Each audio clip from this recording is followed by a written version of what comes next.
Good afternoon, good evening, and good morning to you wherever you are in the world, and welcome to The Show Must Go Online. I'm Matthew Rhodes. I use he, him pronouns, and I am an emerging theater artist on Musqueam, Squamish,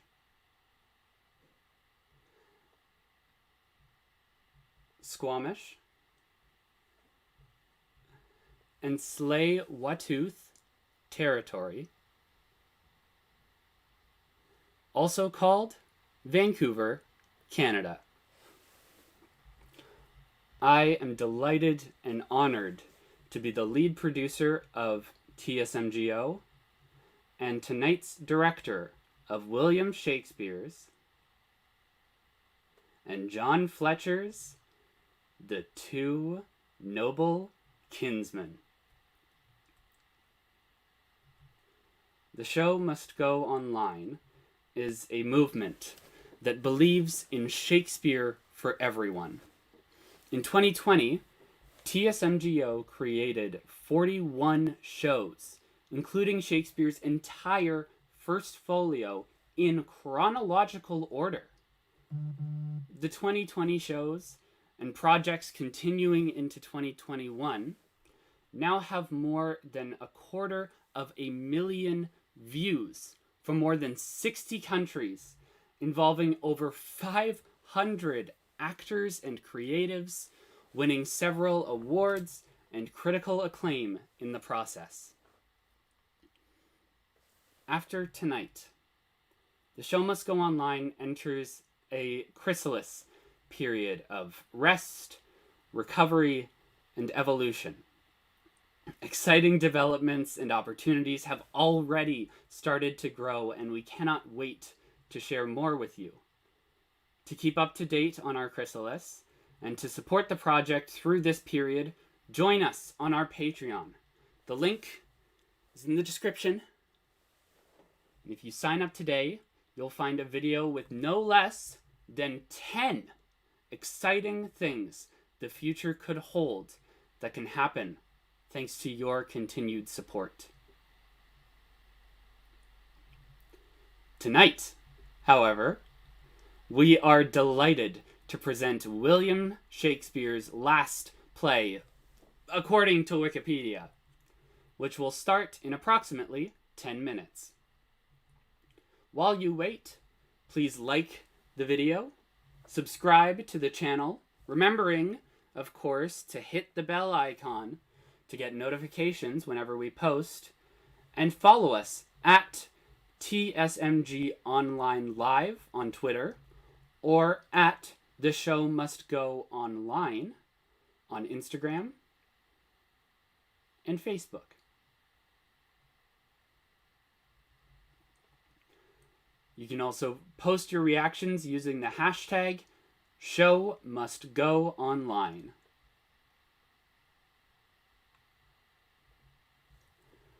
Please note, this play includes graphic descriptions of war, violence, and death, self-harm and suicidal ideation, and depicts misogyny and manipulation of a person perceived as mad.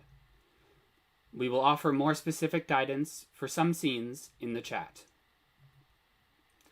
If you are a Shakespeare lover and would like to play along at home, see if you can spot devices, lines, or ideas that Shakespeare had recycled and refined from his earlier works and comment them in the live chat.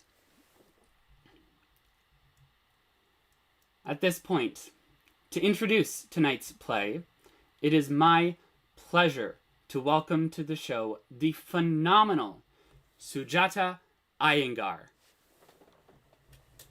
Sujata, educated at Girton College, Cambridge, the Shakespeare Institute, Stratford-upon-Avon, and Stanford University, California, has since 1998 taught Shakespeare in its historical context and through performance and adaptation at the University of Georgia, Athens, Georgia, in the southeastern United States.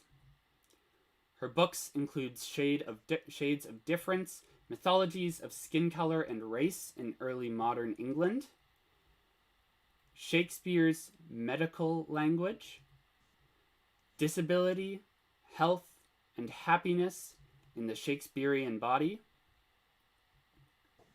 and co-edited Routledge Handbook to Shakespeare and Global Appropriation, and co-authored student guides to Love's Labour's Lost and Henry V. In 2005, she founded, with the late Christy Desmet, Borrowers and Lenders, the Journal of Shakespeare and Appropriation, the first scholarly periodical devoted to the afterlives of Shakespeare's works, and the first open access born digital humanities journal to incorporate rich multimedia into its critical essays. She continues to edit the journal with Matt Kuzosko and Louise Geddes. Recent and current projects include essays on pandemic pedagogy, on race thinking in drama of 17th century author Margaret Cavendish, Duchess of Newcastle, and in-progress books Shakespeare and Adaptation Theory, and Shakespeare and the Art of the Book. Sujata, the play is The Two Noble Kinsmen, and the floor is yours. Thank you so much. What a kind introduction. And I'm glad I can't see the live stream now to know how many people are watching. So I'm going to go ahead and share my screen. We'll see if this works. There we go. You should be able to see my name and the title of the presentation and the color scheme, which I did just for you. I tried to match. So John Fletcher was Shakespeare's favorite collaborator, I think. He's certainly the one with whom Shakespeare chose to work most closely towards the end of his career. In All Is True, also known as Henry VIII, and in The Two Noble Kinsmen and the lost play Cardenio. Fletcher wrote some of the earliest Shakespeare fan fiction, that's what I would call it. His Woman's Prize or Tamer Tamed imagines that Petruchio had killed his first wife, Katharina, by his cruelty. And Fletcher shows us how Petruchio's feisty second wife, Maria, gives him his comeuppance and tames him. And Two Noble Kinsmen itself is fan fiction. As Matt just said, look for echoes of earlier Shakespearean works, but it's also a retelling of Geoffrey Chaucer's Knight's Tale from the Canterbury Tales, but with characteristically Shakespearean and Fletcherian twists. Fletcher wrote enough of The Two Noble Kinsmen that Shakespeare's friends and colleagues, John Hemmings and Henry Condell, excluded this play from the first folio, along with other co-authored plays such as Pericles or Sir Thomas More or that lost Cardenio.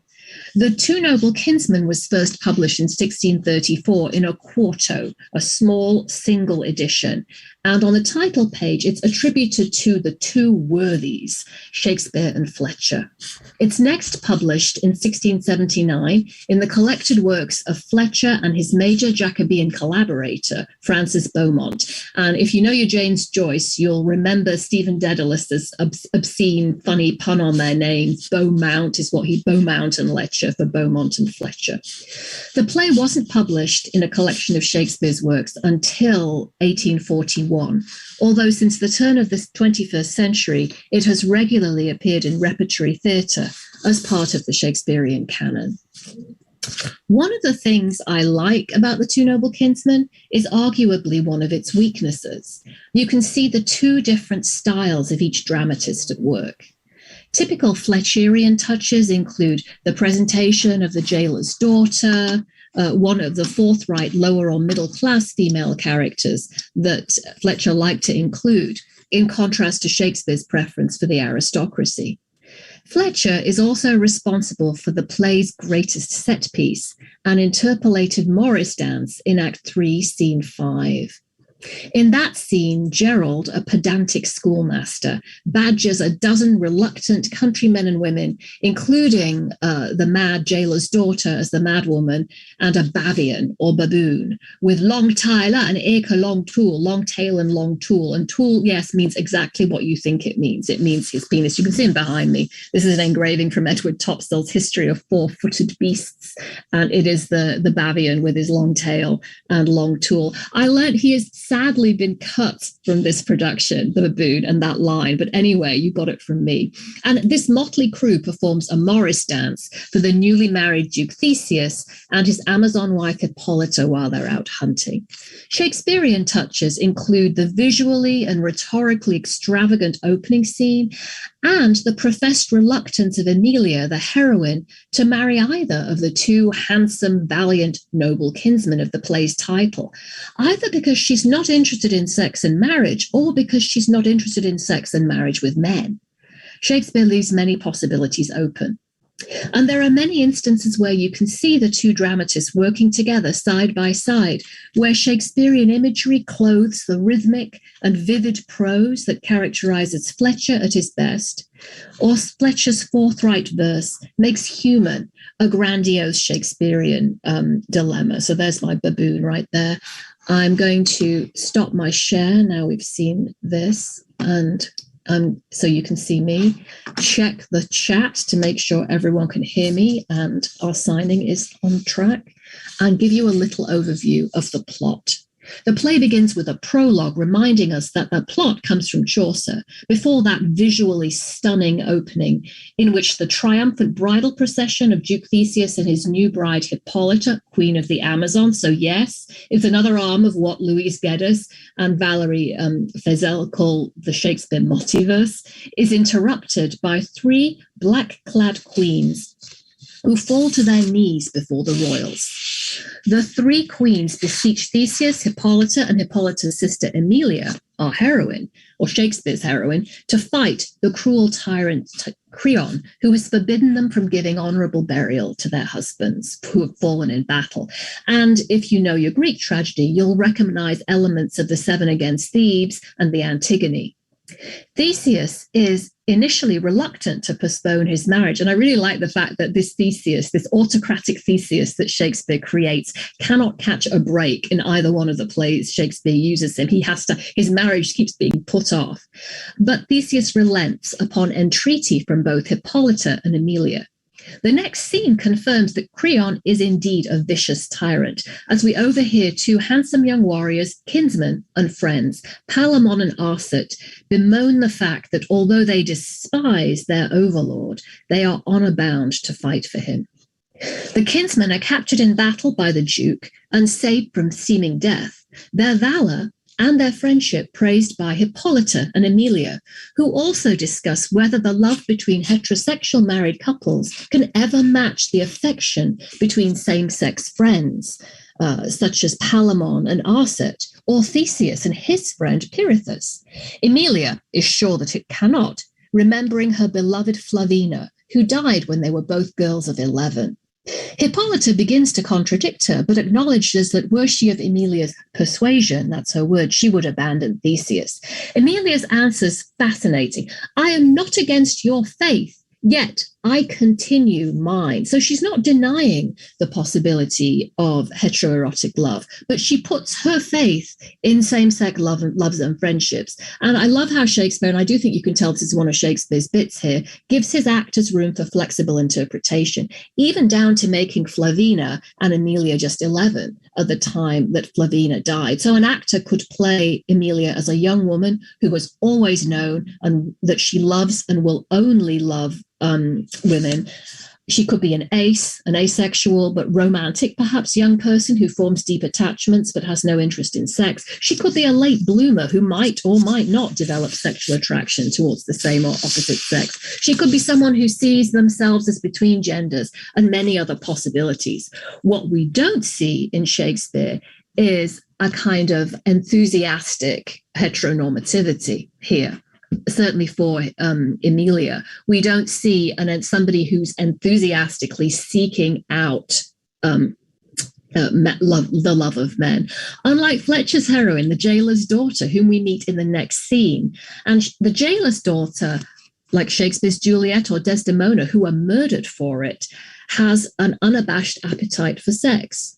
Emilia's indifference to male desire and the punishment of the jailer's daughter, in a sense, for wanting sex, makes the play's main plot and subplot all the more poignant, a telling commentary on the status of women in Athenian and Jacobean society. In contrast to Emilia, the jailer's daughter both notices and appreciates male beauty, commenting, "Lord, the difference of men," when contrasting the noble prisoners, the noble kinsmen, with her rough and ready wooer.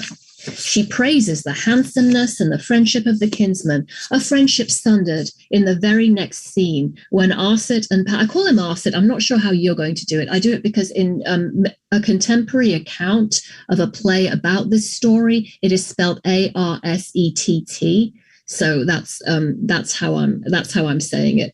Anyway, she praises the handsomeness and friendship of the kingdom and the kinsmen. And the very next scene, Palamon and Arcit see the beautiful Emilia from their prison window. They glimpse her and they instantly fall in love with her. So we think this is a Fletcher bit. Palamon literally says, "I saw her first," like teenage boys at the school disco. Within a matter of a few lines, these erstwhile besties are mortal enemies. Things take an additional turn when Arcit is freed and sentenced to banishment. To his chagrin, he sneaks back in disguise. The jailer's daughter is by now madly in love with Palamon, whom she sets free in the forest, although she knows he does not and cannot love her. Rejected and alone, she goes mad and is corralled as entertainment by a group of Morris dancers, led by a pedantic schoolmaster, who are looking forward to show off their performance in front of the Duke. In Shakespeare and Fletcher's time, the jailer's daughter would have been diagnosed with green sickness, a malady thought to afflict nobly born young women and men who are ready for sex but unable to marry or to consummate a sexual relationship with the one they love. Such would-be lovers were thought to succumb to weakness, fainting, pallor, feverishness, and to be cured by sex. And yes, the medical books of the time say the cure is sex, not necessarily marriage. Although Shakespeare's authority figures use the imputation of green sickness to force their daughters to marry according to their wills. Think of Lord Capulet calling Juliet a green sickness carrion or a tallow face, or Polonius chastising Ophelia as a green girl. The diagnosis is typically restricted to girls of the upper classes, though, and it's typical of Fletcher that he'd give his lower class heroine a noble malady, and equally that he'd demonstrate the ways in which those male authority figures, dukes, doctors, fathers, wooers, attempt to manipulate and control the sexuality of women of all classes. We might today interpret the jailer's daughter's madness as a result of her recognition of the social order that would prevent a union between the noble kinsman Palamon and herself from being acknowledged as legitimate. To marry him is hopeless, she says. To be his whore is witless, she succinctly observes. And she literally goes out of her wits at the conundrum. To find out who cures the jailer's daughter with sex, whom or whether the reluctant Emilia will marry, and what happens to the noble kinsman of the play's title, you will have to keep watching. If we have time and you're interested at the intermission, I can talk you through some of the specific ways that Fletcher's and Shakespeare's styles complement and contrast each other. And now onto the main action, correct? Thank you.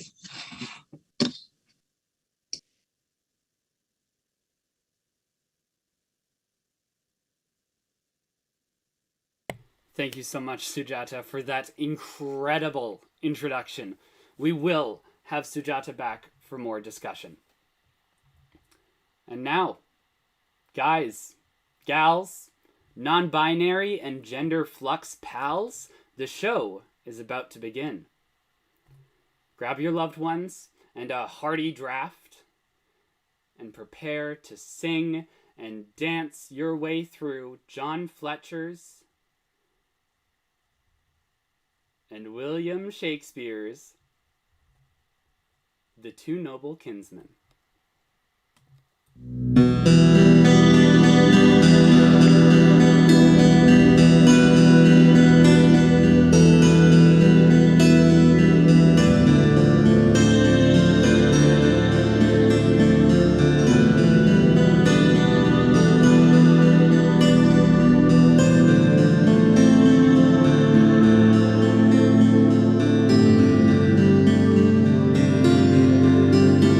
Prologue.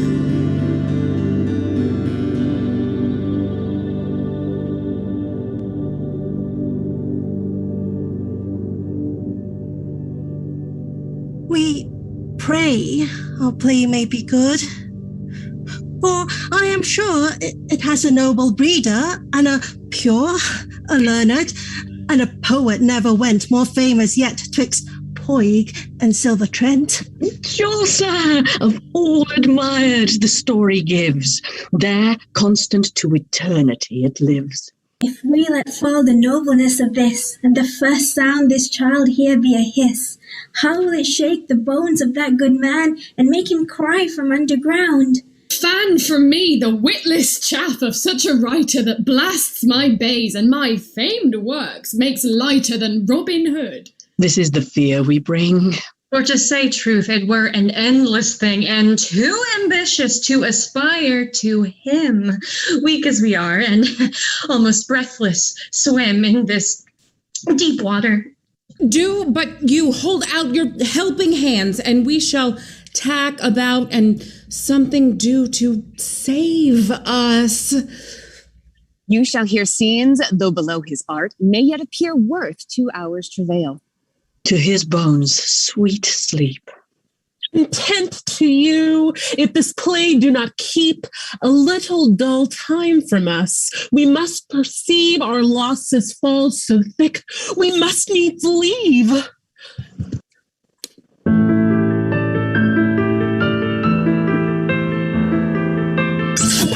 Act 1, Scene 1, Athens, before a temple.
For pity's sake and true gentility, hear and respect me. For your mother's sake, and as you wish your womb may thrive with fair ones, hear and respect me. Now, for the love of him whom Jove hath marked the honor of your bed, and for the sake of clear virginity, be advocate for us and our distresses. This good deed shall raise you out of the book of trespasses, all you are set down there. Third lady, rise. Stand up. No news to me. What woman I may stead that is distressed as bind me to her. What's your request? Deliver you for all. We are 3 queens, whose sovereigns fell before the wrath of cruel Creon, who endured the beaks of ravens, talons of the kites, and pecks of crows in the foul fields of Thebes. He will not suffer us to burn their bones, to earn their ashes, nor to take the offense of mortal loathsomeness from the blessed eye of holy Phoebus, but infects the winds with stench of our slain lords. Oh, pity, Duke, thou purger of the earth, draw thy feared sword that does good turns to the world. Give us the bones of our dead kings, that we may chapel them, and of thy boundless goodness take some note, that for our crowned heads we have no roof, save this which is the lions and the bears and vault to everything. Pray you kneel not. I was transported with your speech and suffered your knees to wrong themselves. I have heard the fortunes of your dead lords, which gives me such lamenting as wakes my vengeance and revenge for them. King Capaneus was your lord. The day that he should marry you at such a season as it is with me, I met your groom by Mars's altar. You at that time fair, not Juno's mantle fairer than your tresses, nor in more bounty spread her. Your wheaten wreath was then not threshed nor blasted. Fortune at you smiled her dimpled cheeks. Oh, grief and time, fearful consumers, you will devour all. I hope some god hath put his mercy in your manhood, whereto he'll infuse power and press you forth, our undertaker. Oh, no knees, none, widow. Unto the helmeted Bellona use them, and pray for me, your soldier. Troubled I am. Honored Hippolyta, most dreaded Amazonian that has slain the scythe-tusked boar, that with thy arm, as strong as it is firm, was near to make the male to thy sex captive, but that this, thy lord, born to uphold creation in that honor, first nature styled in it, shrunk thee into the bound thou wast o'erflowing, at once subduing thy force and thy affection. Soldieress, that equally canst poise sternness with pity, whom now I know hast much more power on him than ever he had on thee, who owest his strength and his love to, who is a servant for the tenor of thy speech. Dear glass of ladies, bid him that we, whom flaming war doth scorch under the shadow of his sword, may cool us. Require him to advance it o'er our heads. Speak in a woman's key, like such a woman as any of us 3. Weep ere you fail. Lend us a knee. Lady, say no more. I had as lief trace this good action with you as where to I am going. Never yet went I so willingly way. My lord is taken heart deep with your distress. Let him consider. I'll speak anon. Oh, my petition was set down on ice, which by hot grief uncandied melts into drops, so sorrow-wanting form is pressed with deeper matter. Pray, stand up. Your grief is written in your cheek. Oh, woe. You cannot read it there. There, through my tears, like wrinkled pebbles in a glassy stream, you may behold them. Lady, alack! He that will all the treasure know the earth must know the center too. He that will fish for my least minnow, let him lead his line to catch one at my heart. Oh, pardon me. Extremity that sharpens sundry wits makes me a fool. Pray you, say nothing. Pray you. Who cannot feel nor see the rain being in it knows neither wet nor dry. If that you were the ground piece of some painter, I would buy you to instruct me against a capital grief indeed. Such heart-pierced demonstration.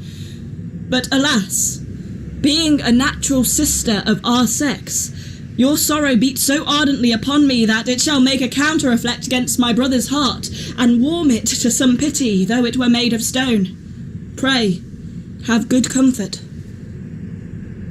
Forward to the temple. Leave not out a jot of the sacred ceremony.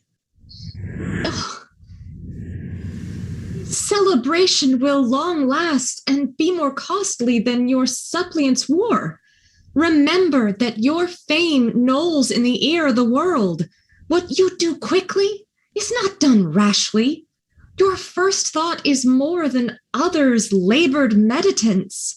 You're premeditating more than their actions. But, oh, Jove, your actions, soon as they move, as aspreys do the fish, subdue before they touch. Think, dear Duke, think. What beds our slain kings have? What griefs our beds that our dear lords have none? None fit for the dead. Those that with cords, knives, drams, precipitants, weary of this world's light, have to themselves been death's most horrid agents. Humane grace affords them dust and shadow. But our lords lie blistering for the visitating sun, and were good kings when living. It is true, and I will give you comfort to give your dead lord's grave, the which to do must make work with Creon. And that work presents itself to the doing. Now 'twill take form. The heats are gone tomorrow.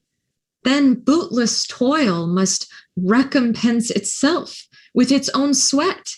Now he's secure, not dreams we stand before your puissance, wrenching our holy begging in your eyes to make petition clear. Now you may take him, drunk with his victory. And his army full of bread and sloth. Artesius, thou best knowest how to draw out fit to this enterprise the primus of this proceeding, and the number to carry such a business forth and levy our worthiest instruments, whilst we dispatch this grand act of our life, this daring deed of fate in wedlock. Dowagers, take hands. Let us be widows to our woes. Delay commends us to a famishing hope. Farewell. Farewell. Farewell. We come unseasonably, but when could grief call forth as unpanged judgment can, fittest time for best solicitation?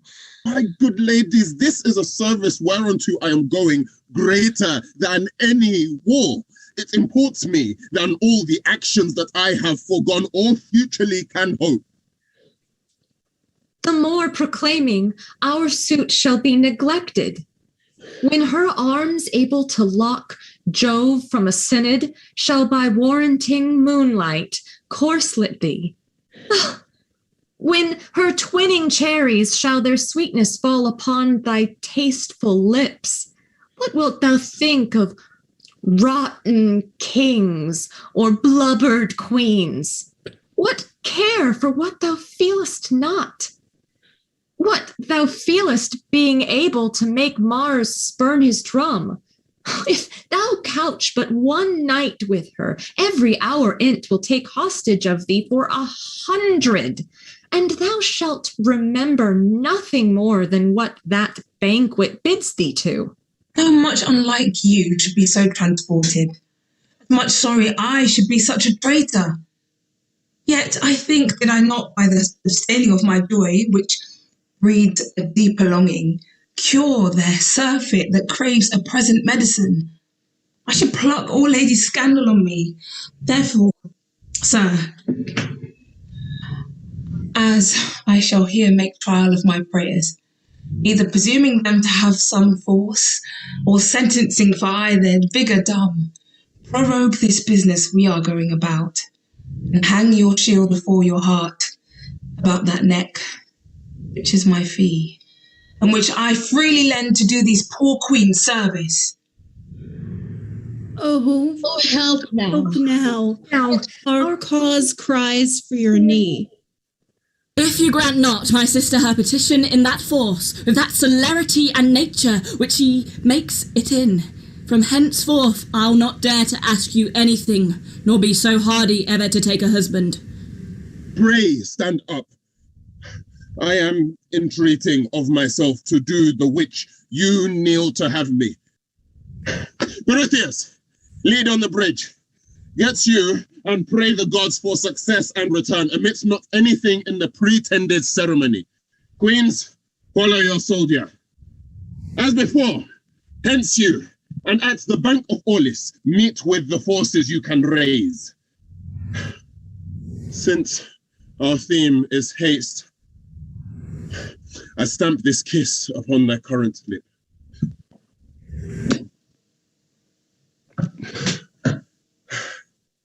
Farewell, my beauteous sister. Perseus, keep the feast full. Bait not an hour on't. Sir, I'll follow at your heels. The feast solemnity shall want till your return. Yes. Cousin, I charge you, budge not from Athens. We shall be returning ere you can end this feast. Once more, farewell all. Thou dost still make good the tongue of the world. And earnest a deity equal with Mars.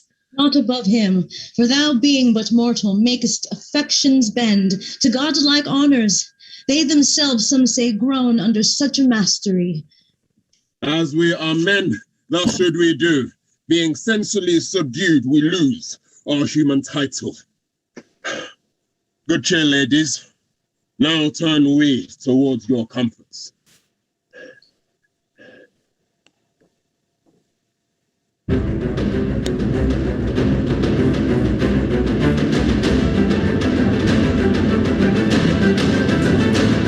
Act 1, Scene 2. Thebes, the palace.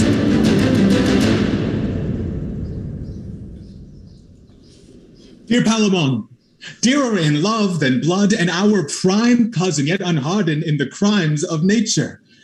Let us leave the city Thebes and the temptings in it before we further sully our gloss of youth. Your advice is cried up with example. What strange rooms since first we went to school may we perceive walking in Thebes? Scars and bare weeds, the gain of the martialist who did propound to his bold ends honour and golden ingots, which, though he won, he had not. I do bleed when such I meet. Are you not out? Meet you no ruin, but the soldiers and the cranks and turns of Thebes. Yes, I pity decays where'er I find them, but such most that sweating in an honourable toil are paid with ice to cool them. 'Tis not this I did begin to speak of. This is virtue of no respect in Thebes. I spake of Thebes, how dangerous, if we will keep our honours, it is for our residing. Where every evil hath a good colour, where every seeming good's a certain evil, were not to even jumped as they are, here were to be strangers, and such things to be mere monsters. These poor sight sores need not a plantain, that which rips my bosom to the heart. Our uncle Creon. He, a most unbounded tyrant whose successes make heaven unfeared and villainy assured. Beyond that, its power, there's nothing. Let them break and fall off me with that corruption. Clear-spirited cousin. Let's leave his court, that we may nothing share of his loud infamy, not his kinsmen in blood, unless in quality. Nothing truer. Valerius! The king calls for you, yet be leaden-footed till his great rage be off him. Phoebus, when he broke his whipstock and exclaimed against the horses of the sun, but whispered to the loudness of his fury. Small winds shake him. But what's the matter? Theseus, who where he threats appalls, hath sent deadly defiance to him, and pronounces ruin to Thebes, who is at hand to seal the promise of his wrath. Let him approach. Our services stand now for Thebes, not Creon. To be neutral to him were dishonor, rebellious to oppose. Therefore we must with him stand to the mercy of our fate, who hath bounded our last minute. So we must.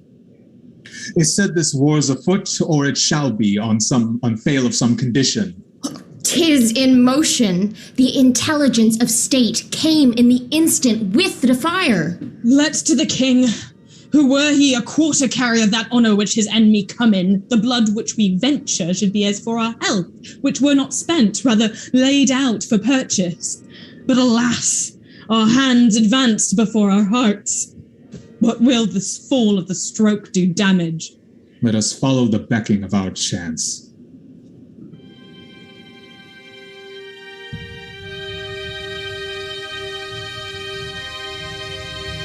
Act 1, Scene 3. Before the gates of Athens. No further. Sir, farewell. Repeat my wishes to our great lord, of whose success I dare not make any timorous question.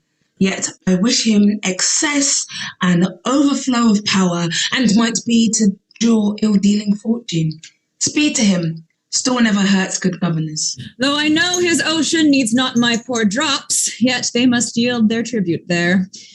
My precious maid, those best affections that the heavens infuse in their best-tempered pieces keep enthroned in your dear heart. Thanks, sir. Remember me to our all-royal brother, for whose speed the great Bologna I'll solicit. And since in our terrain state petitions are not without gifts understood, I'll offer to her what I shall be advised she likes. Our hearts are in his arms, in his tent. In's bosom. We have been soldiers, and we cannot weep when our friends don their helms, or put to sea, or tell of babes broached on the lance, or women that have sod their infant in, and after eat them, the brine they wept at killing them. Then if you stay to see us such spinsters, we should hold you here forever. Peace be to you as I pursue this war, which shall be then beyond further requiring. How his longing follows his friends since his depart. His sports, though craving seriousness and skill, passed slightly. His careless execution where none gain may him regard or lose consider, but playing o'er business in his hand, another directing in his head, his mind nurse equal to these so differing twins. Have you observed him since our great lord departed? With much labour, and I did love him for't. The two have cabined in many as dangerous as poor corner. Peril and want contending, they have skiffed torrents, whose roaring tyranny and power the least of these was dreadful. And they have fought together, where death's self was what lodged, yet fate hath brought them off. Their knot of love, tied, weaved, entangled, with so true, so long, and with a finger of so deep a cunning, may be outworn, but never undone. I think Theseus cannot be umpire to himself, cleaving his conscience into twain and doing each side like justice, which he loves best. Doubtless. There is a best, and reason has no manners to say it is not you. I was acquitted once, with a time when I enjoyed a playfellow.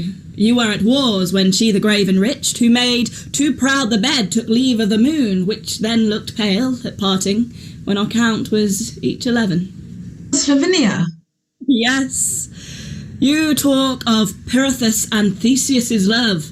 Theirs has more ground, is more maturely seasoned, more buckled with strong judgment, and their needs the other may be said to water. Their intertangled roots of love, but I and she, I sigh, I spoke of, were things innocent, loved for we did, and like the elements that know not what nor why, yet do affect rare issues by their operance. Our souls did so to one another. What she liked was then of me approved, what not condemned. No more arrangement, the flower that I would pluck and put between my breasts, oh then, but beginning to swell about the blossom, she would long till she had such another and commit it to the like innocent cradle where phoenix-like they died in perfume. On my head, no toy, but was her pattern, her affections, pretty, though happily her caresses were. I followed, for my most serious decking had mine ear stolen some new air, or an adventure hummed one from musical coinage. Why, it was a note whereon her spirits would sojourn, or rather dwell on, and sing it in her slumbers, this rehearsal, which every innocent what's well comes in like old importance bastard. Does this end, that the true love tween maid and maid may be more than in sex individual. You're out of breath. And this high-speed pace is but to say that you shall never, like the maid Flavinia, love any that's called man. I am sure I shall not. Weak sister. I must no more believe thee in this point, though I know thou dost believe thyself.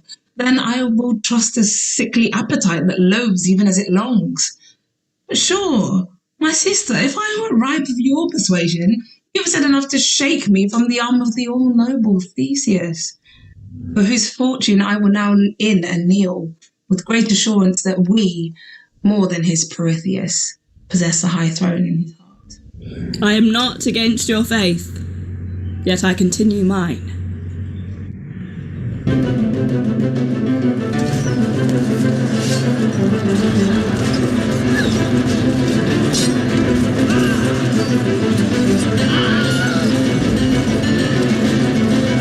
Act 1, Scene 4. A field before Thebes.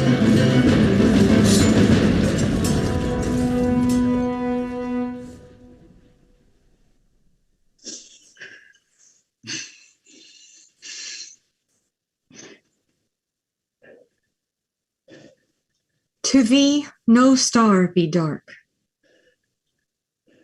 Both heaven and earth friend thee forever. And all the good that may be wished upon thy head, I cry amen to't.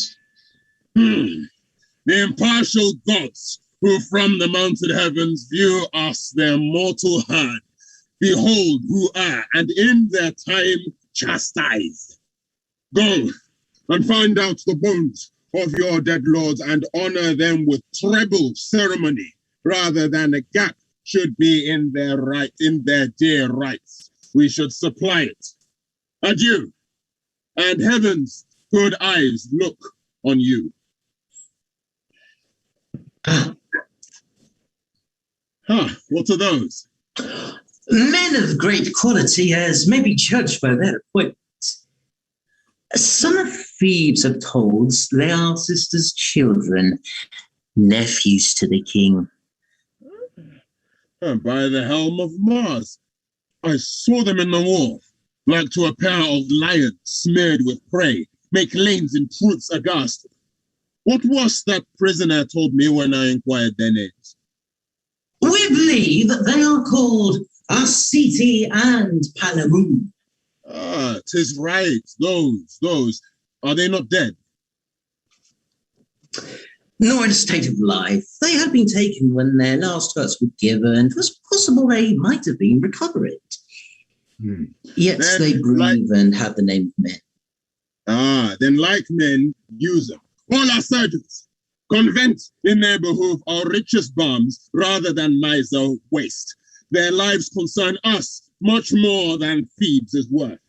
Bear them speedily from our kind heir to them unkind, and minister what man may to man do. What to man may do. Lead into the city, where having bound things scattered, we will post to Athens for our army.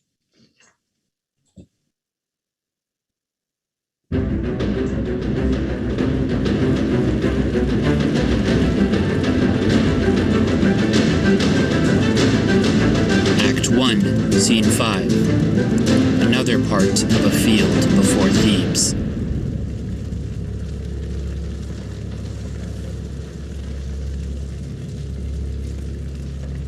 Urns and odors bring away. Vapors, sighs darken the day. Our dole more deadly looks than dying. Bombs and gums and heavy cheers. Sacred vials filled with tears and clamors through the wild air flying. All sad and solemn shows that our quick-eyed pleasure expose. We convent not else but woes. We convent not else but woes. We convent not else but woes. This funeral path brings to your household's grave. Joy seize on you again. Peace sleep with him. And this to yours. Yours this way. Heavens lend 1,000 differing ways to one sure end. This world's a city full of strange streets, and death's the marketplace where each one meets.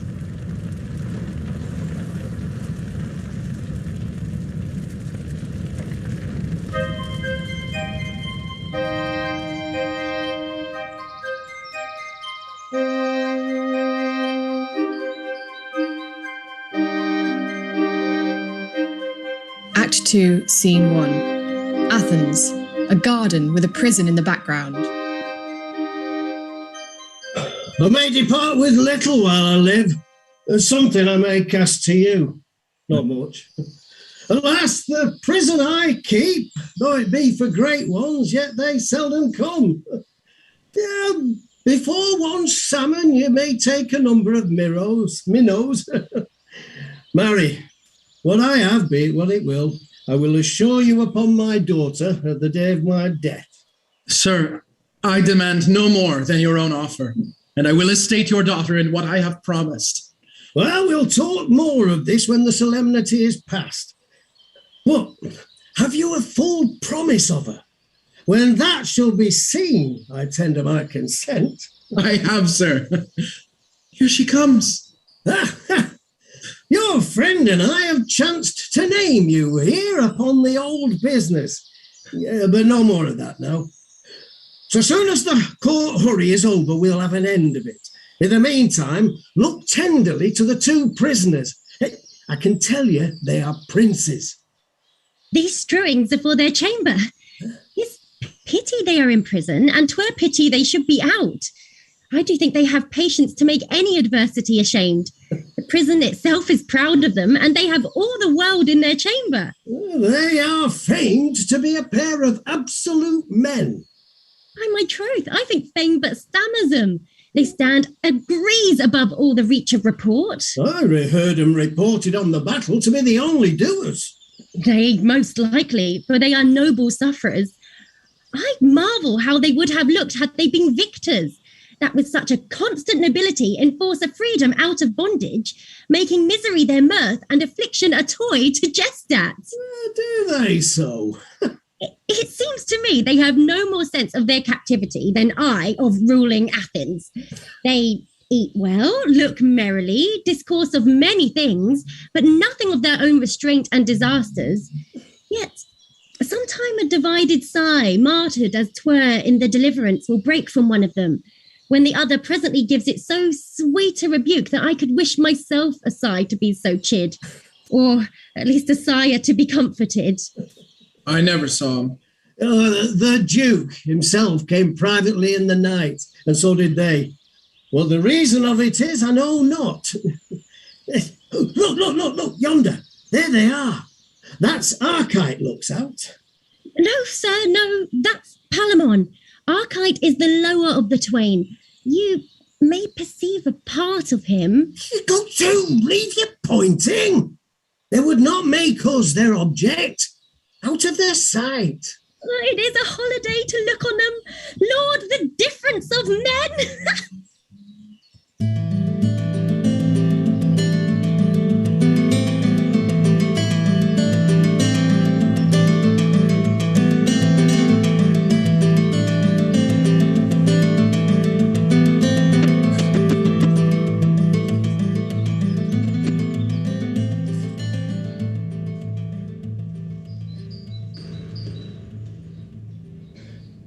How do you, noble cousin? How do you, sir?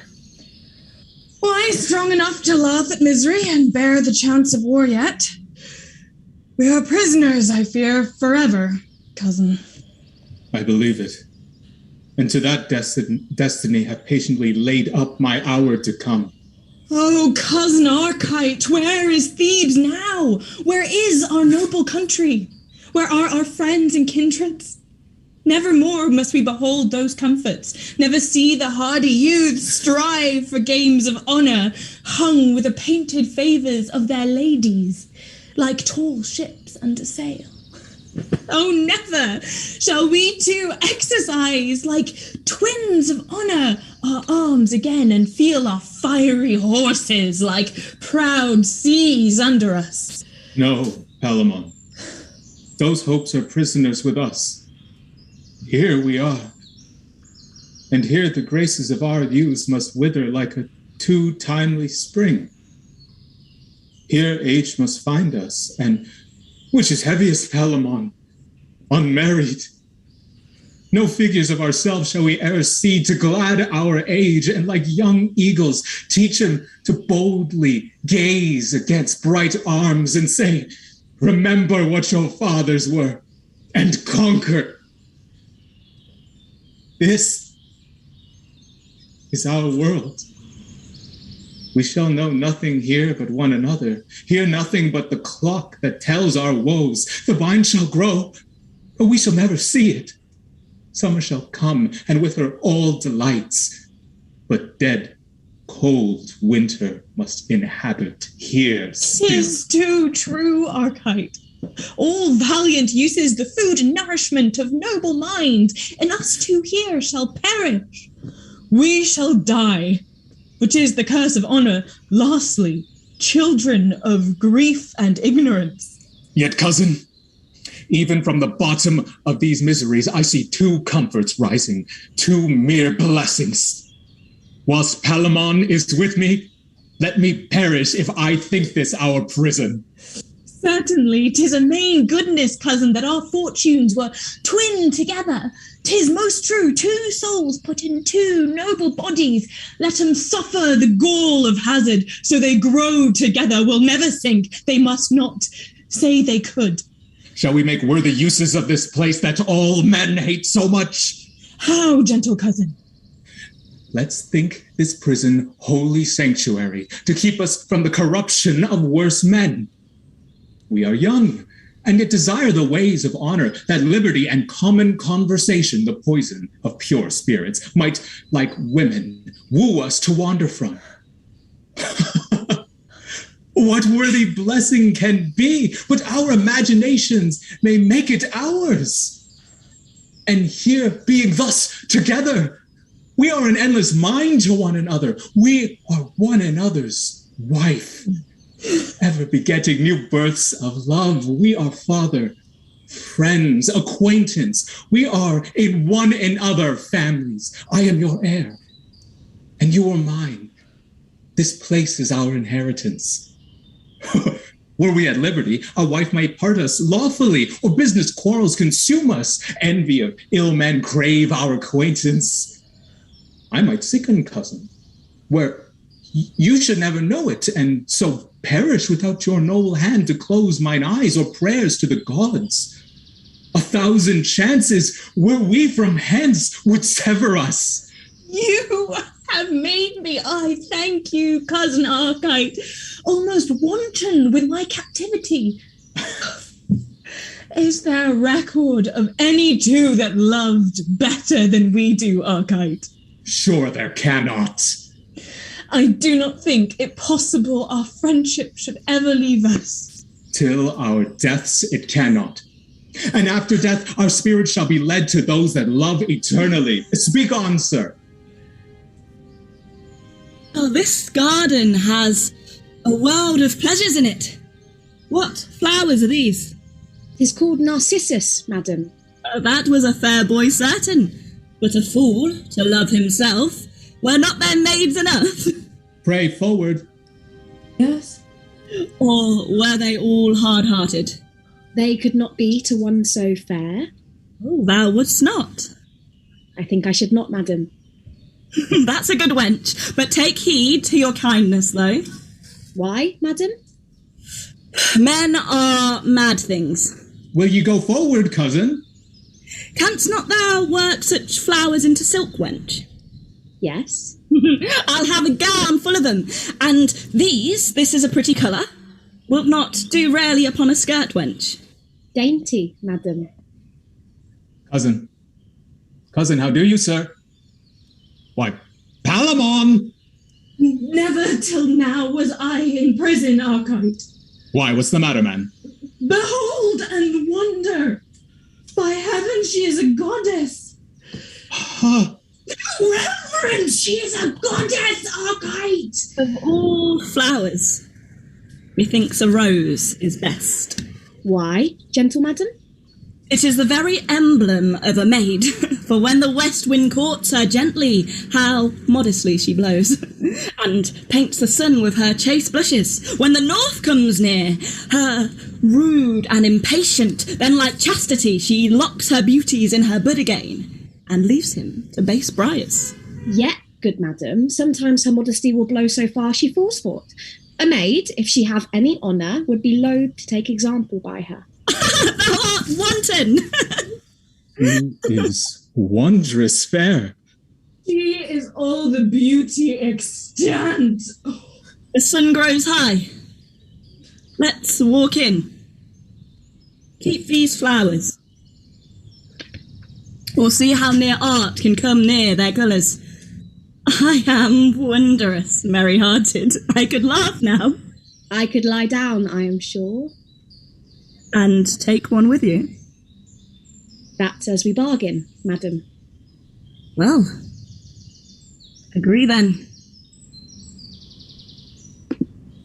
What think you of this beauty? Oh. 'Tis a rare one. But a rare one? Yes, a matchless beauty. Might not a man well lose himself and love her? I cannot tell what you have done. I have. Beshrew my eyes for it. Now I feel my shackles. You love her then? Who would not? And desire her? Well, before my liberty. I saw her first. That's nothing. It shall be. I saw her too. Yes, but you must not love her. I will not as you do, to worship her as she is, heavenly and a blessed goddess. I love her as a woman, to enjoy her, so both may love. Shall not love at all. Not love at all? Who shall deny me? I that first saw her, I that took possession first with mine eye of all those beauties in her revealed to mankind. If thou lovest her, or entertainst a hope to blast my wishes, thou art a traitor, Archite, and a fellow false as thy title to her. Friendship, blood, and all the ties between us I disclaim, if thou once think on her. Yes, I love her. And if the lives of all my name lay on it, I must do so. I love her with my soul. If that will lose you, farewell, Palamon. Have I called ye friend? Yes, and have found me so. Why are you moved thus? Am I not liable to those affections, those joys, griefs, angers, fears my friend shall suffer? Ye may be. Why then would you deal so cunningly, so strangely, so unlike a noble kinsman to love alone? Speak truly.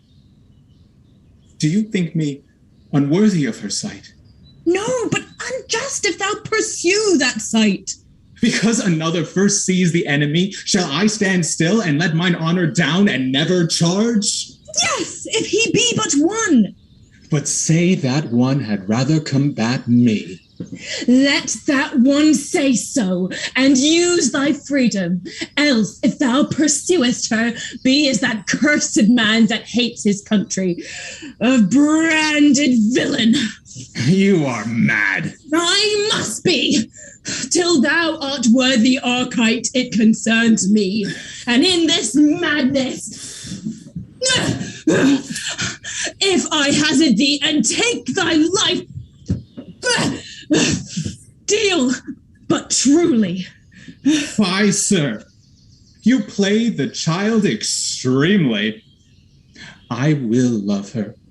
I must. I ought to do so, and I dare. And all this justly. Oh, that now, thy false self and thy friend had but this fortune, to be 1 hour at liberty, and grasp our good swords in our hands. I would quickly teach thee what 'twere to filch affection from another. No more. The keeper's coming. I shall live to knock thy brains out with my shackles. Do. Lord Archite, you must presently to the Duke. The cause I know not yet. I am ready, keeper. Prince Palamon, I must awhile bereave you of your fair cousin's company. And me too. E'en when you please of life. Why is he sent for? It may be he shall marry her. He's goodly, and like enough the Duke hath taken notice both of his blood and body. But his falsehood, why should a friend be treacherous? If that get him a wife so noble and so fair, let honest men ne'er love again. Once more I would but see this fair one. Blessed garden, and fruit and flowers more blessed, that still blossom as her bright eyes shine on ye. Oh, would I were for all the fortune of my life hereafter. Yon little tree, yon blooming apricot. Oh, how I would spread and fling my wanton arms in at her window. I would bring her fruit fit for the gods to feed on. Youth and pleasure, still as she tasted, should be doubled on her. And if she be not heavenly, I would make her so near the gods in nature they should fear her. And then I am sure she would love me. How now, keeper? Well, where's Archite? Banished. Prince Pirithous obtained his liberty, but never more upon his oath and life must he set foot upon this kingdom. He's a blessed man. He shall see Thebes again, and call to arms the bold young men that when he bids them charge, fall on like fire. Archite shall have a fortune if he dare make himself a worthy lover, yet in the field to strike a battle for her. And if he lose her then, he's a cold coward. How bravely may he bear himself to win her, if he be noble Archite 1,000 ways. Were I at liberty, I would do such things. Oh, of such unvirtuous greatness that this lady, this blushing virgin, should take manhood to her and seek to ravish me. My lord, for you, I have this charge too. To discharge my life? No. But from this place to remove your lordship. The windows are too open. Devils take 'em that are so envious to me. Prithee, kill me. Well, hang for it afterward. Oh, by this good light! Had I a sword, I would kill thee. Why, my lord? Thou bring such pelting, scurvy news continually. Oh, thou art not worthy life. I will not go. Indeed you must, my lord. May I see the gun? No. Then I am resolved. I will not go. I must constrain you then, for you are dangerous. I'll clap more irons on you. Must I go? There is no remedy. Farewell, kind window. May rude wind never hurt thee. Oh, my lady, if ever thou hast felt what sorrow was, dream how I suffer. Come, now bury me.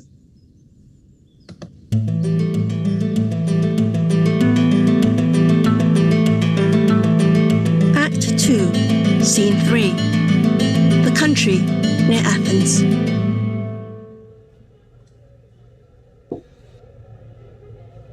Banish the kingdom. 'Tis a benefit, a mercy I must thank him for. But banish the free enjoying of that face I die for. Oh, 'twas a studied punishment, a death beyond imagination. Palamon, thou hast the start now. Thou shalt stay and see her bright eyes break each morning 'gainst thy window. Good gods, what happiness has Palamon!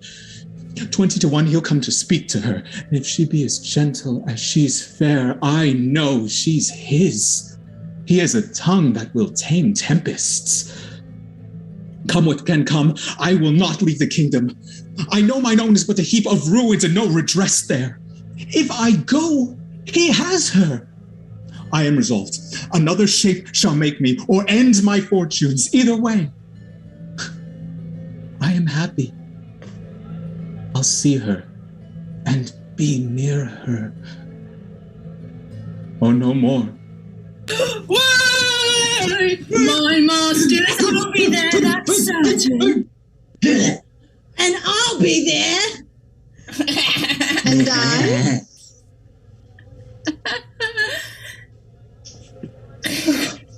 Why then have we boys? 'Tis but chiding. Let the plough pay today. I'll trickle it out of the jade's tails tomorrow. Do we all hold against the main? Hold? What should ail us? Our cast will be there.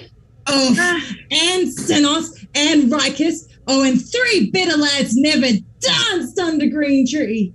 And you know what, wenches? Ha! All the dainty domain, the schoolmaster keep touch, do you think? For he does all, you know. He'll eat a hornbook ere he fail. Go to. The matter's far too driven between him and the tanner's daughter to let slip now. She must see the dew, and she must dance too. Shall we be lusty? All the boys in Athens blow wind in the breach on, sir. And here I'll be, and there I'll be for our town, and here again, and there again. Ha! Boys, hey for the weavers! This must be done in the woods.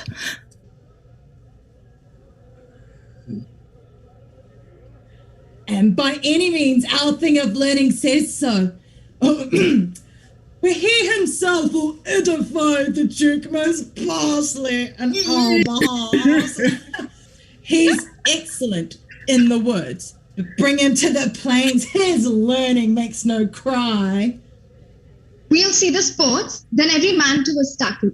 And sweet companions, let's rehearse by any means before the ladies see us and do sweetly, and God knows what may come on it.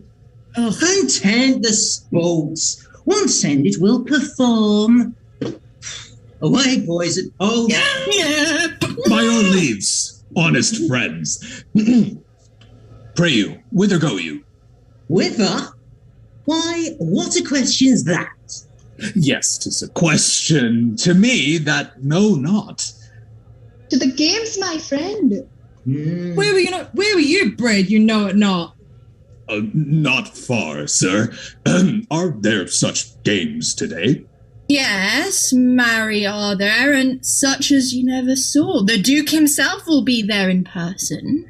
What pastimes are they? Wrestling and running? He's a pretty fellow. Thou will not go long? Not yet, sir. Well, sir, take your time. Come, boys. My misgives me.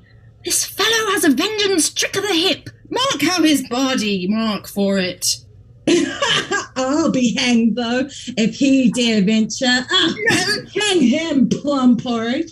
Him! Wrestle! He roast eggs! Come, lads, let's be gone!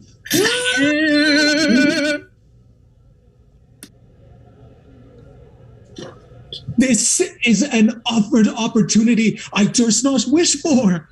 Well, I could have wrestled the best men, called it excellent, and run swifter than wind upon a field of corn, curling the wealthy ears never flew. I'll venture forth, and in some poor disguise be there. Who knows whether my brows may not be girt with garlands, and happiness prefer me to a place where I may ever dwell in sight of her.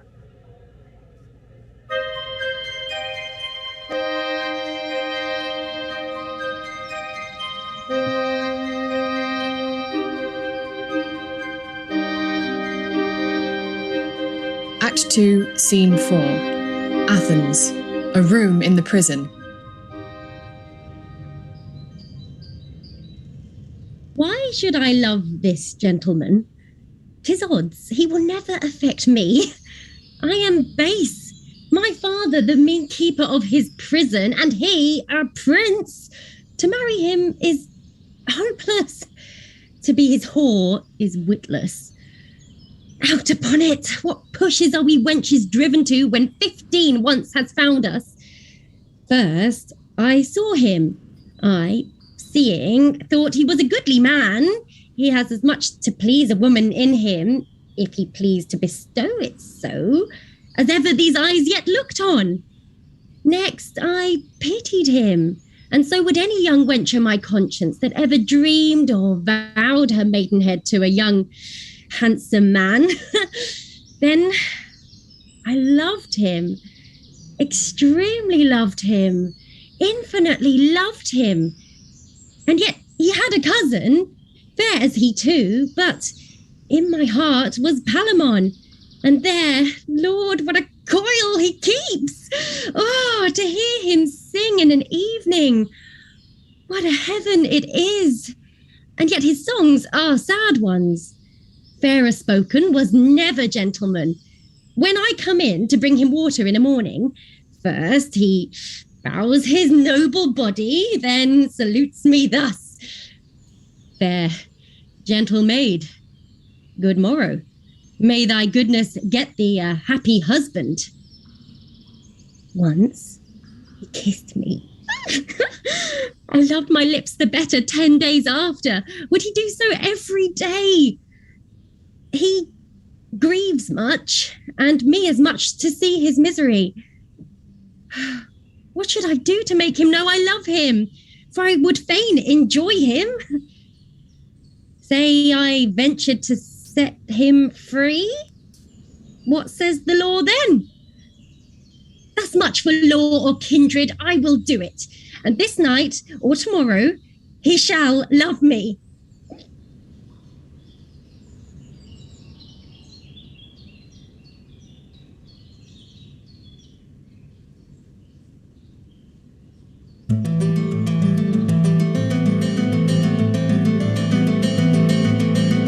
Act 2, Scene 5. Athens. An open place. You have done worthily. I am proud to please you. What country bred you? Yes. But far off. Prince. Oh, are you a gentleman? Well, my father said so, and to those gentle uses gave me life. Are you his heir? His youngest, sir. Your father sure is a happy sire then. What proves you? A little of all noble qualities. I could have kept a hawk and well have hallowed to a deep cry of dogs. I dare not praise my feat in horsemanship. Yet they that knew me would say it was my best piece. Last and greatest, I would be thought a soldier. Oh, you are perfect. Upon my soul, a proper man. So, how do you like him, lady? I admire him. I have not seen so young a man so noble, if to say true of his sort. Believe. His mother was a wondrous handsome woman. His face, methinks, goes that way. But his body, and fiery mind illustrate a brave father.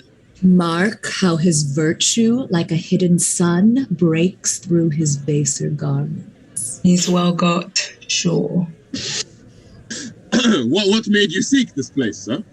Noble Theseus, to purchase name, and do my blessed service to such a well-found wonder as thy worth. Ah, sir, we are much indebted to your travel, nor shall you lose your wish. Prometheus, dispose of this fair gentleman. Thanks, Theseus. Whate'er you are mine, and I shall give you to a most noble service, to this lady, this bright, young virgin. Pray, observe her goodness. You have honored her fair birthday with your virtues, and as your due, you're hers. Kiss her fair hand, sir. Sir, you're a noble giver. Dearest beauty, thus let me seal my vowed faith.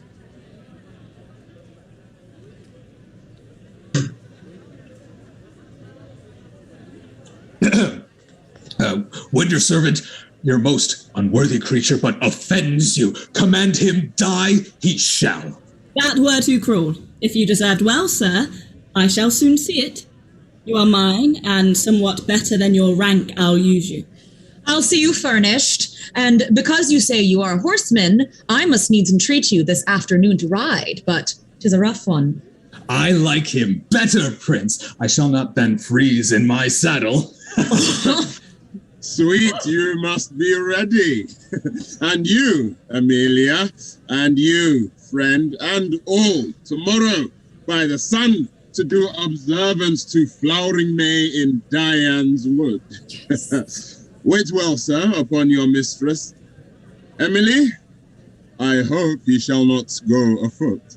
There were a shame, sir. While I have horses, take your choice, and what you want at any time, let me but know it. If you serve faithfully, I dare assure you you'll find a loving mistress. Go, lead the way, you have won it. Ah, sister, beshrew my heart, you have a servant that, if I were a woman, would be master. But you are wise. I hope too wise for that, sir.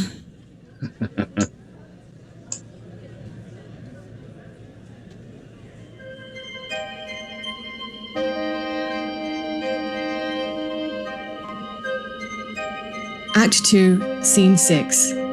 Athens, before the prison. Let all the dukes and all the devils roar. He is at liberty. I have ventured for him, and out I have brought him to a little wood a mile hence. I have set him where a cedar higher than all the rest spreads like a plain fast by a brook, and there he shall keep close till I provide him files and food, but yet his iron bracelets are not off. Oh, love, what a stout-hearted child thou art!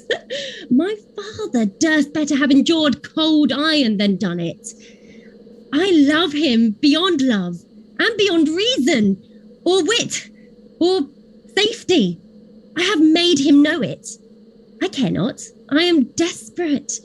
If the law find me and then condemn me for it, some wenches, some honest-hearted maids, will sing my dirge and tell to memory my death was noble and dying almost as a martyr.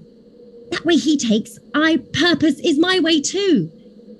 Sure, he cannot be so unmanly as to leave me here. If he do, maids will not so easily trust men again. And yet, he has not thanked me for what I have done. No, not so much as kissed me. And that, methinks, is not so well. Nor scarcely could I persuade him to become a freeman. He made such scruples of the wrong he did to me and to my father. Yet I hope when he considers more, this love of mine will take more root within him. Let him do what he will with me, so he use me kindly, for use me so he shall. Or I'll proclaim him, and to his face, no man. I'll presently provide him necessaries, and pack my clothes up, and where there is a path of ground, I'll venture so he be with me. By him like a shadow I'll ever dwell. Within this hour the hubbub will be all over the prison. I am then kissing the man they look for. Farewell, father. Get many more such prisoners and such daughters, and shortly you may keep yourself. Now to him.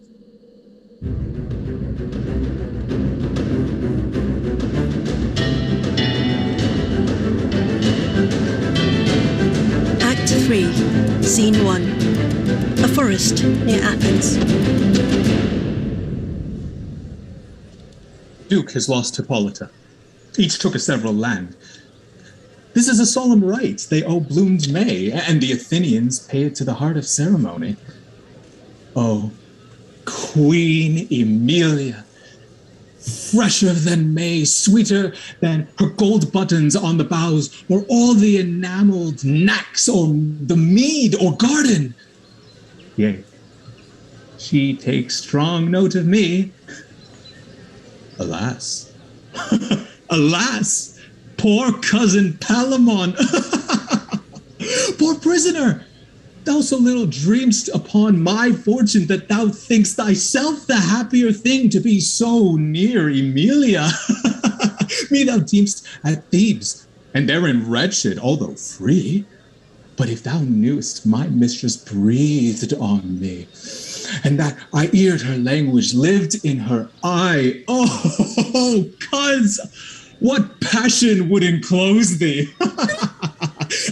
Kinsmen! Thou shouldst perceive my passion, if these signs of imprisonment were off me, and this hand but owner of a sword. By all oaths in one, I and the justice of my love would make thee a confessed traitor.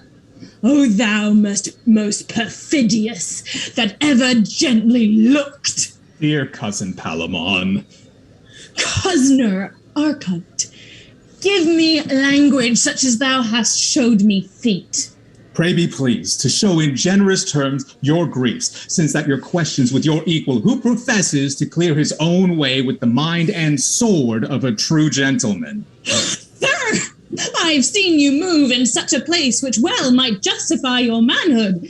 You are called a good knight and bold, but the whole week's not fair if any day it rain. Their valiant temper men lose when they incline to treachery. And then they fight like compelled bears would fly were they not tied. Kinsmen, you might as well speak this enacted in your glass as to his ear which now disdains you. Up to me. Quit me of these cold gibes. Give me a sword, though it be rusty, and the charity of one meal lend me. Come, before me then, a good sword in thy hand, and do but say that Emily is thine. I will forgive thee the trespass thou hast done me. Yea, my life, if then thou canst carry it. And brave souls and shades that have died manly, which will seek of me some news of earth, they shall get none but this, that thou art brave and noble. Be content. Again betake you of your hawthorn house. With counsel of the night, I will be here with wholesome viands. These impediments will I file off. You shall have garments and perfumes to kill the smell of the prison. After, when you shall stretch yourself and say, but Archite, I am in plight, there shall be at your choice both sword and armor. Oh, you heavens! There's any so noble bear a guilty business. None but only Archite, therefore none but Archite in this kind is so bold. Sweet Palamon. I do embrace you and your offer. For your offer do it I only, sir. Your person, without hypocrisy, I may not wish more than my sword's edge on't.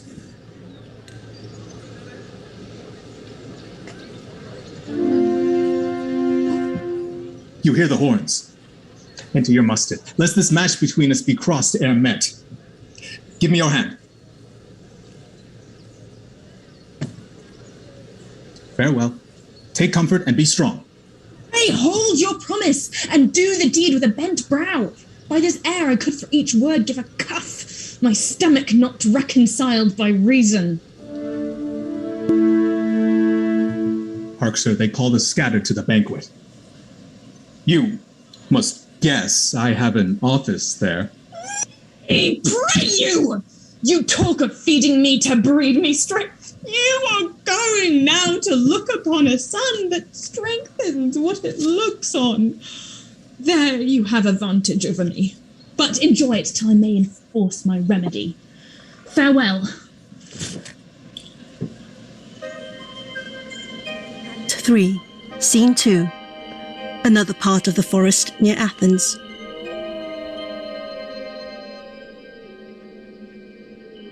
Has mistook the break I meant. Is gone after his fancy. 'Tis now well nigh morning. No matter, would it were perpetual night and darkness, Lord of the world. Hark to the wolf. In me hath grief slain fear, and but for one thing I care for nothing, and that's Palamon. I reck not if the wolves would jaw me, so he had this file. What if I hallooed for him? Halloo! I cannot halloo. If I whooped, what then? If he not answered, I should call a wolf and do him but that service. I've heard strange howls this livelong night. Why may it not be they have made prey of him? He has no weapons, he cannot run. The jingling of his gyves might call fell things to listen who have in them a sense to know a man unarmed and can smell where resistance is. I'll set it down, he's torn to pieces. They howled many together and then they fed on him. So much for that. Be bold to ring the bell. How stand I then? All's charred when he's gone? No, I lie. My father's to be hanged for his escape, myself to beg. If I prize life so much as to deny my act, but that I would not, should I try death by dozens. I moped. Food took I none these 2 days. Sipped some water. I have not closed mine eyes, save when my lids scoured off their brine. Alas, dissolve my life, let not my sense unsettle, lest I should drown, or stab, or hang myself. Oh, state of nature fell together in me, since thy best props are warped. Which way now? The best way is the next way to a grave. Each errant step beside is torment. Lo, the moon is down. Its chirp, the screech owl calls in the dawn. All offices are done, save what I fail in. But the point is this: an end. And that is all.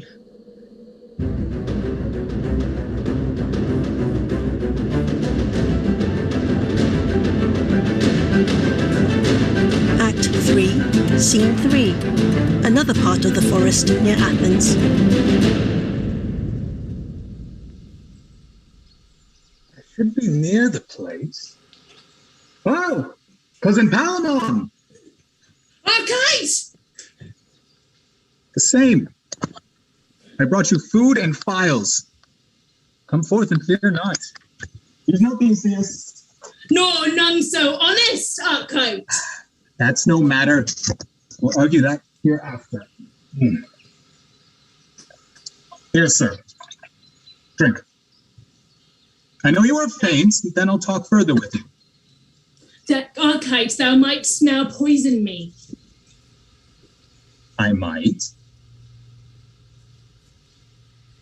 But I must fear you first. Sit down. And good now. No more of these vain parleys. To your health. Do. Pray sit down then. And let me entreat you, by all the honesty and honor in you, no mention of this woman. It will disturb us. We shall have time enough.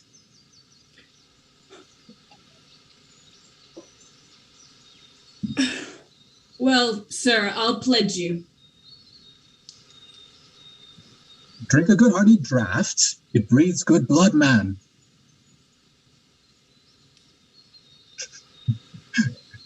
Do not that she withal you. Say, I'll tell you after a draft or two more.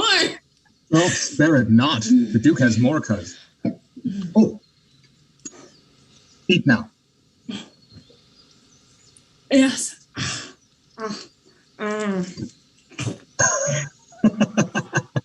I am glad you have so good a stomach. I am gladder to have so good meat too. It's not mad lodging here in the wild woods, cousin. Yes, for them that have wild consciences. How taste your victuals? Your hunger needs no sauce, I see. Not much, but if it did, yours is too tart, sweet cousin. What is this? Venison. 'Tis a lusty meat. Give me more wine. Oh.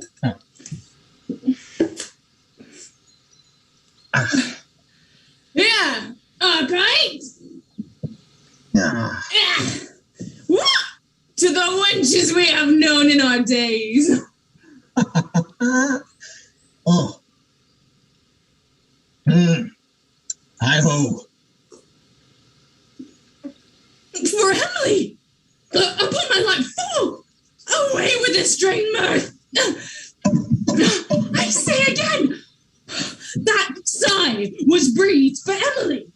Oh, base cousin! Darest thou break first? You are wide. By heaven and earth, there's nothing in ye honest. Then I'll leave you. You are a beast now. As thou makest me, traitor! There's all things needful, files and shirts and perfumes. I'll come again some 2 hours hence and bring that shall quiet all. Our sword and armor. Fear me not. You are too foul. Farewell. Get off your trinkets. You shall want not. Sirrah? I'll hear no more. If he keep touch, he dies for it. Act 3, Scene 4. Another part of the forest near Athens.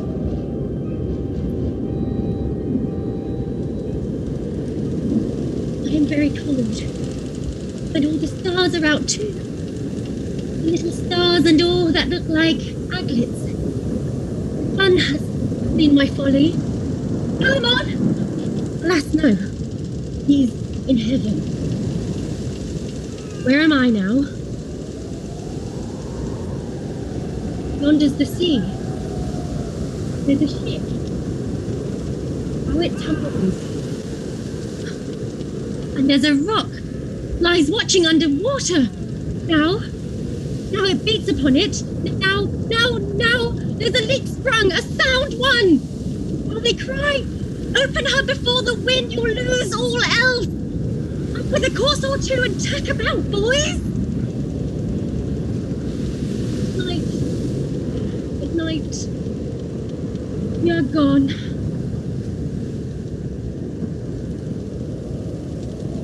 I'm very hungry.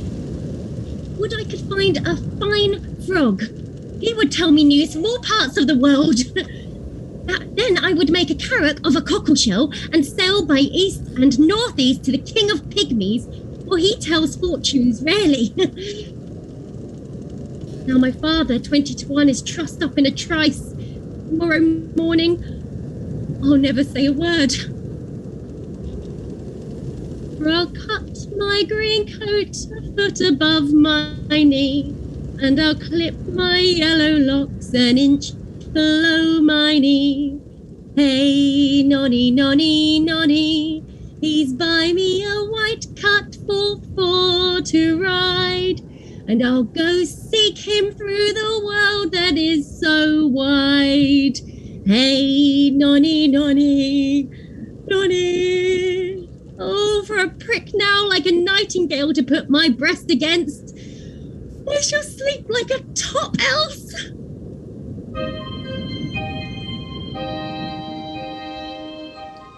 Act 3, Scene 5.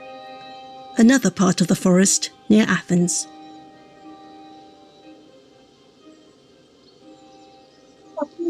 My Why, what tediosity and disinsanity is here among ye? Have my rudiments been laboured so long with ye, milked unto ye, and by a figure, even the very plum broth and marrow of my understanding laid upon ye? And do you still cry, where, and how, and wherefore? Oh dear, Medius, Phidias, you all are dunces. For why, here stand I, here the Duke comes. Where are you, close in the thicket? The Duke appears, I meet him, and unto him I utter learned things and many figures. He hears and nods and hums, and then cries, where? And I go forward. At length, I fling my cap up. Mark there. Then do you breakly come out before him like true lovers. And sweetly we will do it, Master Gerald. Oh, draw up the company. Where's the Tamara? Why, Timothy? Where's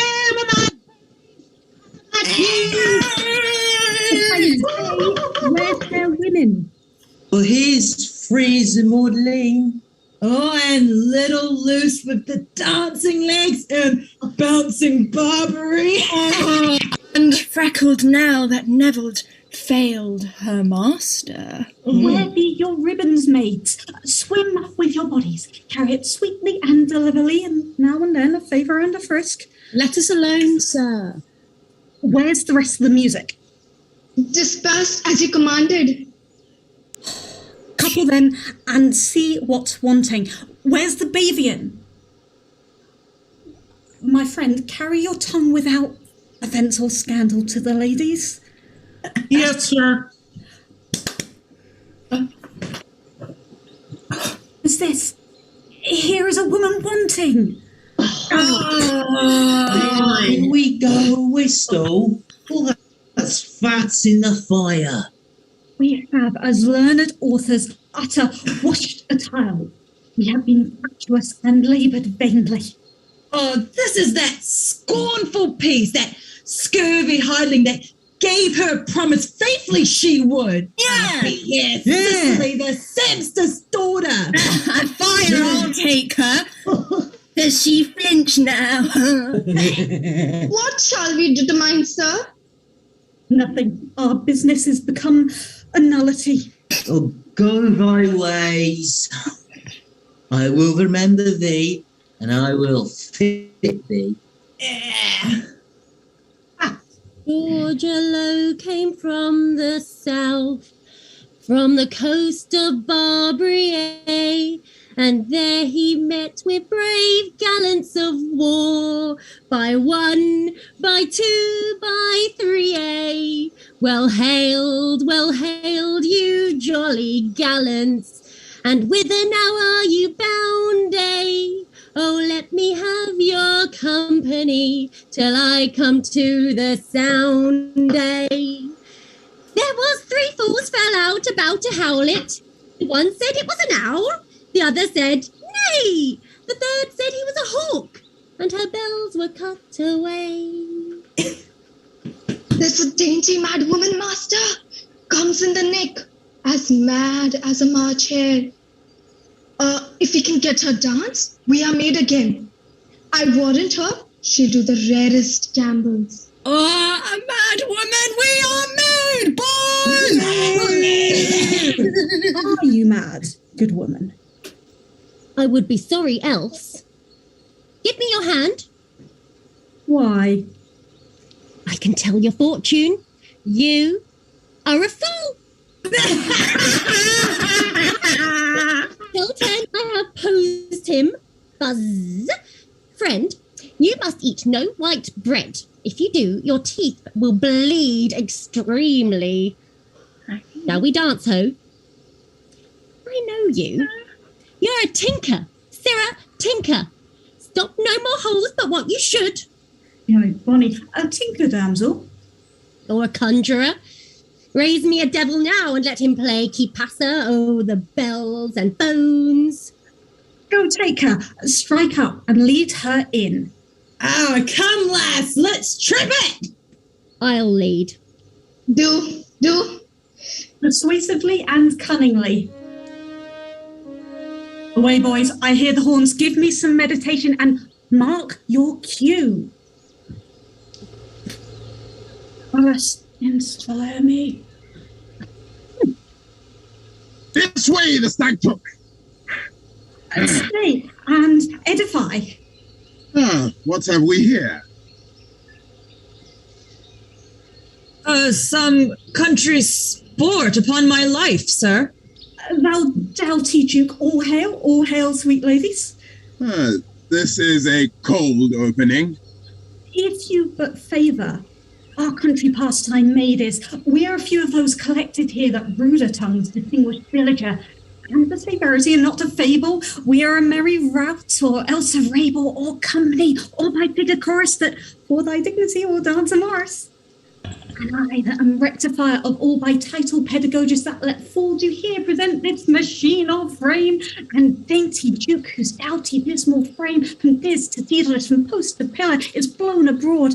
Help me, thy poor well-willer, with thy twinkling eyes look right and straight upon this mighty moor of little weight.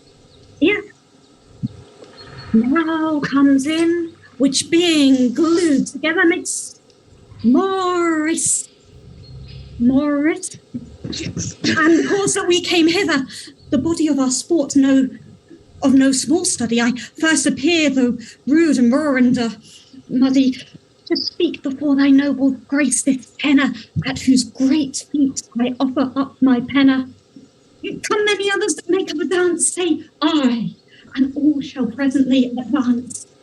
I, by any means, dear Domine. Produce! Verite, Billy, I, come forth and foot it.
Ladies, have been merry and have pleased thee with a derry and a down. Say the schoolmaster's no clown. Duke, if we have pleased thee too, and have done as good boys should do, give us but a tree or twain for a maypole, and again, ere another year run out, we'll make thee laugh in all this rout. Take 20, dear Domine.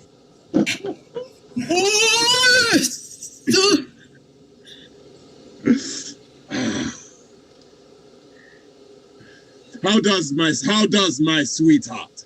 Never so pleased, sir. It was an excellent dance, and for a preface, I never heard a better. Dear schoolmaster, I thank you. One Seymour rewarded. And here's something to paint your poles withal.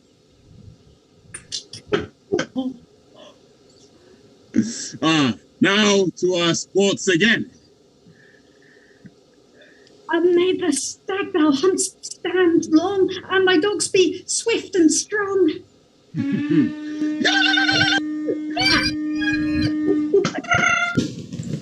Mule and maid, the idea quite on this. Ye have danced rarely, wenches.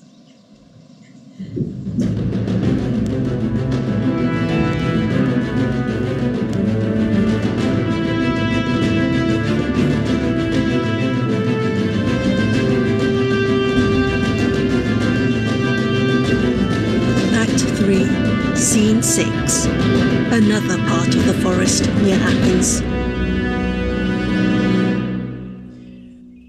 About this hour my cousin gave his faith to visit me again, and with him bring 2 swords and 2 good armors. If he fail, he's neither man nor soldier. When he left me, I did not think a week could have restored my lost strength to me. I thank ye, Archite. Thou art yet a fair foe, and I feel myself with this refreshing once again able to outdure danger. To delay it longer would make the world think when it comes to hearing that I lay fatting like a swine to fight and not a soldier. Therefore, this blessed morning shall be the last, and that sword he refuses, if it but holds, I'll kill him with. 'Tis justice. So, love and fortune for me. Oh, good morrow. Morrow, noble kinsman. I've put you to too much pain, sir. That too much, fair cousin, is but a debt to honor and my duty. Would you were so in all, sir? I could wish ye as kind a kinsman as you force me find a beneficial foe, that my embraces might thank ye, not my blows. I shall think either well done, a noble recompense. Then I shall quit you. We were not bred to talk, man. When we are armed and both upon our guards, then let our fury, like meeting of 2 tides, fly strongly from us, and then, to whom the birthright of this beauty truly pertains will be seen, and quickly, yours or mine. Would please you arm, sir? Or if you feel yourself not fitting yet and furnished with your old strength, I'll stay, cousin, and every day discourse you into health as I am spared. Your person I am friends with, and I could wish I had not said I loved her. Though I had died, but loving such a lady and justifying my love, I must not fly from it. Archite, thou art so brave an enemy that no man but thy cousin's fit to kill thee. I am well and lusty, choose your arms. Choose you, sir. Wilt thou exceed in all, or dost thou do it to make me spare thee? If you think so, cousin, you are deceived. For as I am a soldier, I will not spare you. That's well said. You'll find it. Then, as I am an honest man and love with all the justice of affection, I'll pay thee soundly. This I'll take. That's mine, then. I'll arm you first. Do. Pray tell me, cousin, where gotst thou this good armour? 'Tis the Duke's. And to say true, I stole it. Do I pinch you? No. It's not too heavy. I have worn a lighter, but I shall make it serve. I'll buckle it close. By any means. Oh, good cousin, thrust the buckle through far enough. I warrant you. My casque now. Will you fight bare-armed? We shall be the nimbler. But use your gauntlets, though. Those are the least. Prithee, take mine, good cousin. Ha!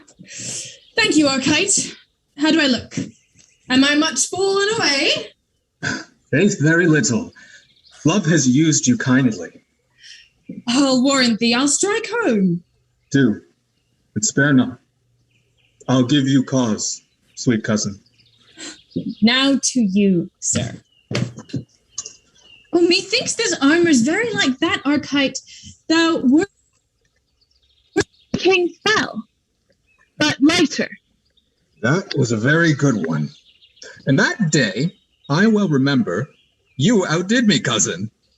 I never saw such valor. You outwent me, nor could my wishes reach you. Yet a little I did by imitation. More by virtue. You are modest, cousin. When I saw you charge first, methought I heard a dreadful clap of thunder break from the troop. But still before that flew the lightning of your valor.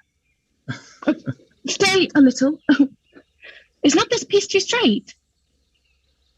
No, 'tis well. I would have nothing hurt thee but my sword. A bruise would be dishonor. Now I am perfect. Stand off, then. Take my sword, I hold it better. I thank ye. No, keep it. Your life lies on. Here's one. But hold, I ask no more. For all my hopes, my cause and honor, guard me. And me, my love.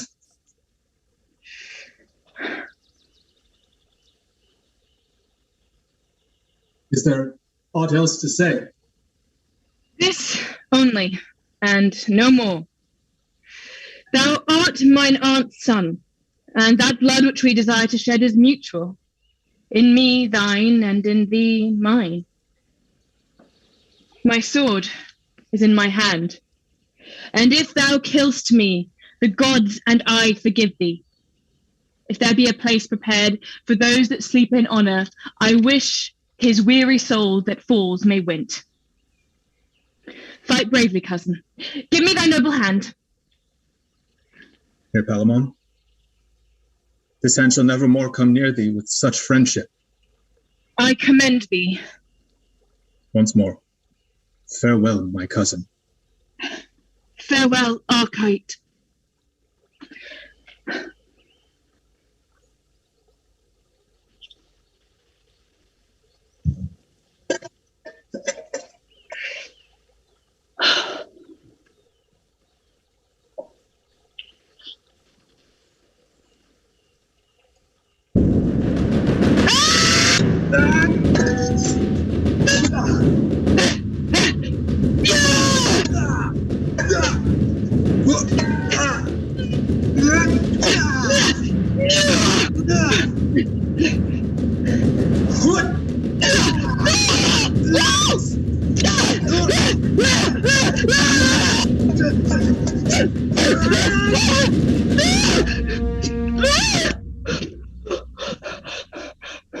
Oh, cousin, lo, our folly has undone us.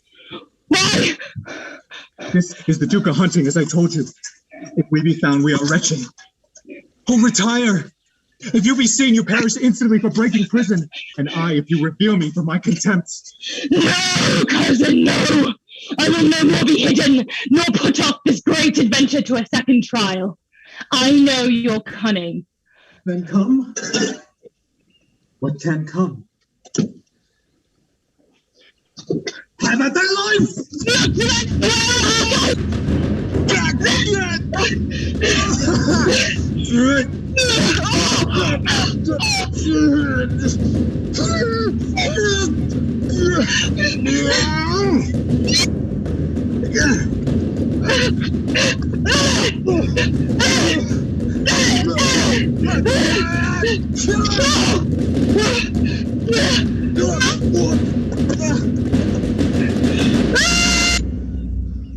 What ignorant and mad malicious traitors are you, that gainst the tenor of my lord are making battle thus like knights appointed? By cast or both shall die. Hold thy word, Theseus. We are certainly both traitors, both despisers of thee and of thy goodness. I am Palamon, that cannot love thee. He that cannot love thee. He that broke thy prison. Think well what that deserves. And this is Archite. A bolder traitor never trod thy ground, a falser never seemed friend. This is the man was begged and banished, and in this disguise against thine own edict follows thy sister, that fortunate bright star, the fair Emilia, whose servant, if there be a right in seeing and fair bequeathing of the soul too, justly I am, and which is more dares, think her his.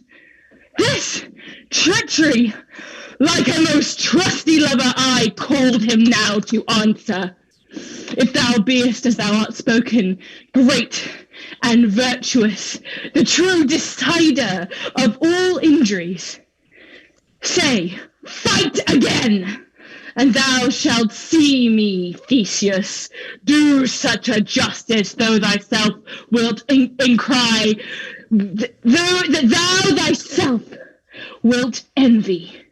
Then take my life, I'll woo thee to it. Oh, heaven, what more than man is this? I have sworn. We seek not thy breath of mercy, Theseus. 'Tis to me a thing as soon to die as thee to say it, for scorning thy edict, Duke. Ask that lady why she's fair, and why her eyes commands me stay here to love her.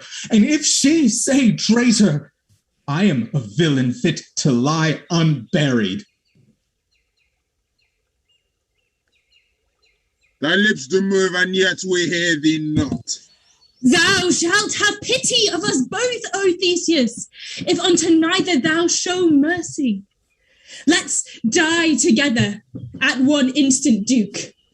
Only a little let him fall before me, that I may tell my soul he shall not have her. I grant your wish. None here speak for him, for ere the sun shall set, both shall sleep forever. Alas, the pity now or never, sister. Speak, not to be denied.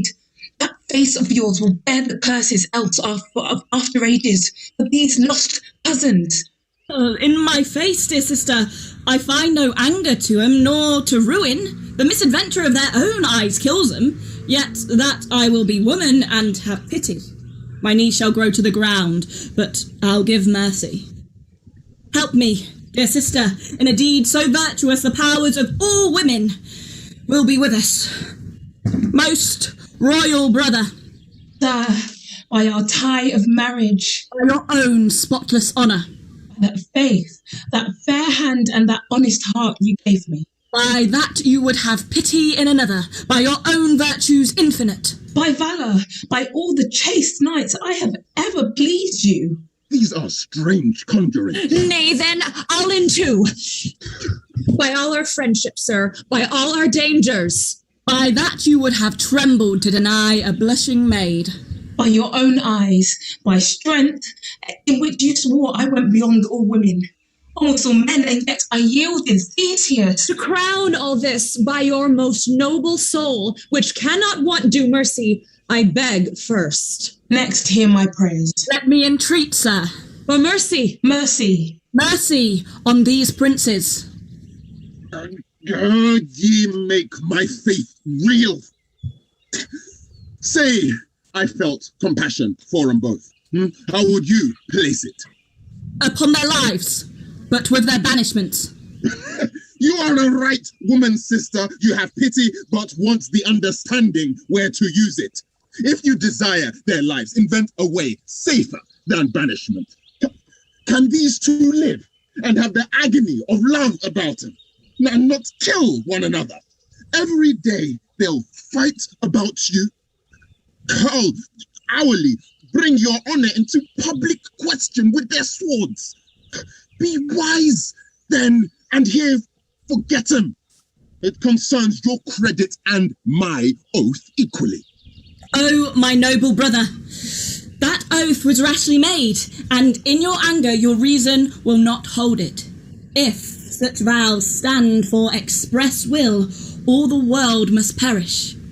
Besides, I have another oath against yours, of more authority, I am sure more love, not made in passion neither, but good heed.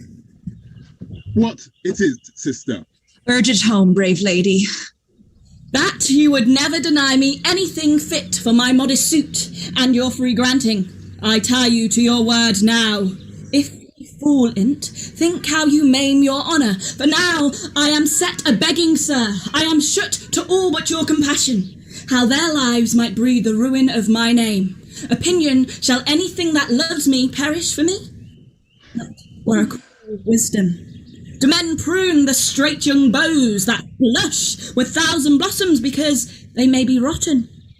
Oh, Duke Theseus, the goodly mothers that have groaned for these, and all the longing maids that ever loved, if you vow stand, shall curse me and my beauty, and in their funeral songs for these two cousins, despise my cruelty and cry woe worth me. till I am nothing but the scorn of women. For heaven's sake, save their lives and banish them. On what conditions? Swear 'em never more to make their contention of me, or to know me, to tread upon thy dukedom, and to be, wherever they shall travel, ever strangers to me, to one another. I'll be cut a pieces before I take this oath. Forget I love her. Oh, ye gods, despise me then! Will you, Archite, take these conditions? No, never, Duke. 'Tis worse to me than begging to take my life so basely.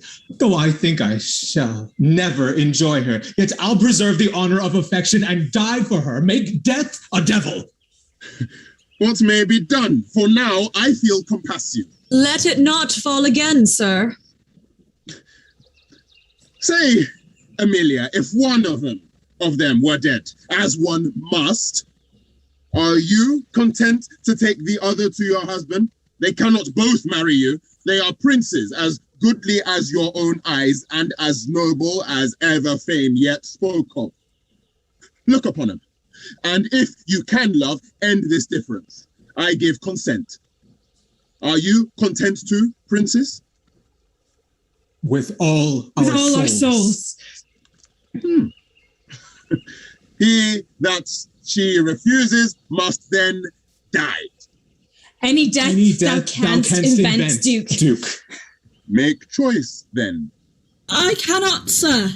They are both too excellent. For me, a hair shall never fall of these men. What will become of them? Thus I ordain it, and by my honor once again it stands, or both shall die. You shall both to your country with 3, and each within this month, accompanied with 3 fair knights, appear again in this place, in which I'll plant a pyramid, and whether before us that are here can force his cousin by fair and knightly strength to touch the pillar, he shall attend her. The other lose his head, and all his friends, nor shall he grudge to fall, nor think he dies with interest in this lady. Will this content ye? Yes. Here, cousin Archite. I am friends again until that hour. I embrace you. Are you content, sister? Yes, I must, sir. Else both miscarry. Good. Come, shake hands again, then, and take heed. As you are gentlemen, this quarrel sleep till the hour prefixed, and hold your course. We dare not fail thee, Theseus. Come. I'll give ye now usage like to princes and to friends. When ye return, who wins, I'll settle here. Who loses, I'll yet weep upon his bier.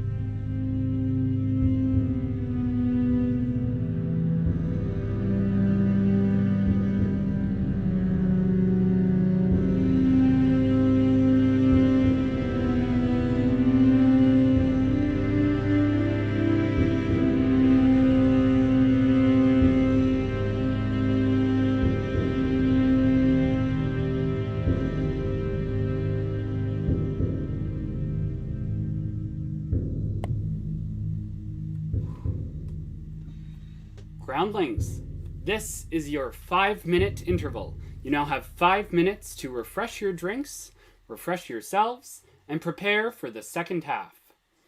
In that time, I want to give a deep and heartfelt thank you to our incredible patrons. The pandemic started with a lot of fear and a lot of questions in the air. However, right from the beginning of this project, it is our patrons who have been a constant source of inspiration and support. You made it possible to do the entire first folio in 36 weeks. You made the Pop Shakespeare series and Christmas Carol come to life. You drove the hunger for Pericles, the joy of Galatea, the spectacular breadth of our month of Marlowe, our eclectic and dynamic sonnet series, and now, Two Noble Kinsmen. As we continue into our chrysalis, building on our values of Shakespeare for everyone and innovation, it will all be because of you. If you want to see more from TSMGO, now is the perfect time to join the Patreon. The link is in the description below. You can also tip your performers tonight through the PayPal link in the description. In other news, as a part of our chrysalis, we will be closing down the TSMGO Red Bubble shop at the end of the month. That means this month is your last chance to get merch from your favorite digital Shakespeare movement. The First Folio Tour shirt. The logo mug, like this one. Or what about the absolutely beautiful artwork by Carly Sponzo? There's something for everyone at the Red Bubble shop, but only while it's open. Don't delay. Get your collector's item today. Now, with the bit of time we have left, I am excited to welcome back Sujata Iyengar. Thank you. And I'm going to try and share my PowerPoint. For some reason, it is not doing the full screen thing, but we'll do this. And I'm going to very quickly, because I want to have time for questions. Well, not so quickly. Sorry, interpreters. I will not be that quick. I'm going to talk you through some of the differences in the language of Shakespeare's women and Fletcher's women. And Shakespeare's, you've heard both these speeches. You've just heard them wonderfully played. Thank you so much. You can see the speech from the Queen and a speech from the jailer's daughter. Let's look at the Queen's first. There through my tears, like wrinkled pebbles in a glassy stream, you may behold them. She's talking in response to Emilia and Hippolyta. Emilia says, I can read your grief in your face. And the Queen says, no, you can see my grief like wrinkled pebbles in a glassy stream. So you can see her wrinkles through her tears, like looking at pebbles in a stream. I was wondering what's going on with the wrinkles there. Why are wrinkles like pebbles? And I realized it's the veins in rocks or pebbles. That takes us to the next image, which is treasure, of course, gems. And there's something very painful about this too. You have to know the center, you have to dig. Then all of a sudden we're back in the stream. We're fishing this time for the least minnow. The big fishes, the biggest grief is in her heart, and the minnows are on the surface. Now suddenly we have a knife. We're sharpening a knife to kill the fish. This is everything, all the images move into one another and they're nested inside. Something we in the trade would call metalepsis, images inside another image. That's Shakespeare.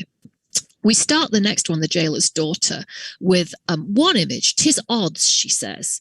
And she's talking about the way in which the fate is playing dice with her. Fate is gambling with her life. And the men around her are gambling with her too, that we can see as part of the audience, though she cannot because she's in the story. I am base, my father the mean keeper of his prison and he a prince. She has a sense of humor. She has a dry irony. To marry him is hopeless. To be his whore is witless. And then she moves into this courtly outline of the stages of love as outlined in the Book of the Courtier, in Spenser's Faerie Queen, other texts of the period that will describe love. And we know this from Shakespeare in Desdemona. How did Desdemona fall in love?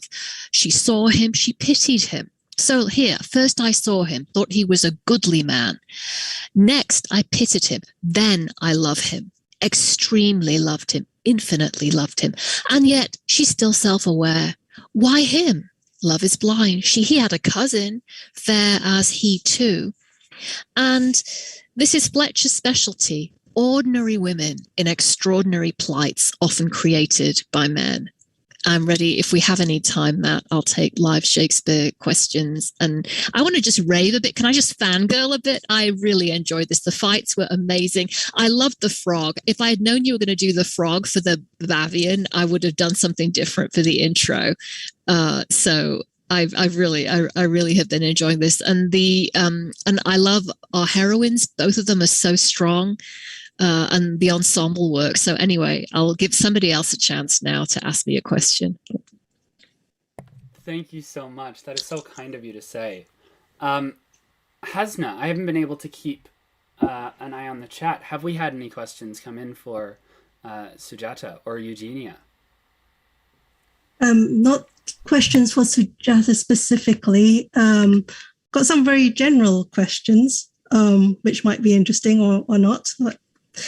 Like, do we ever find out the jailer's daughter's name?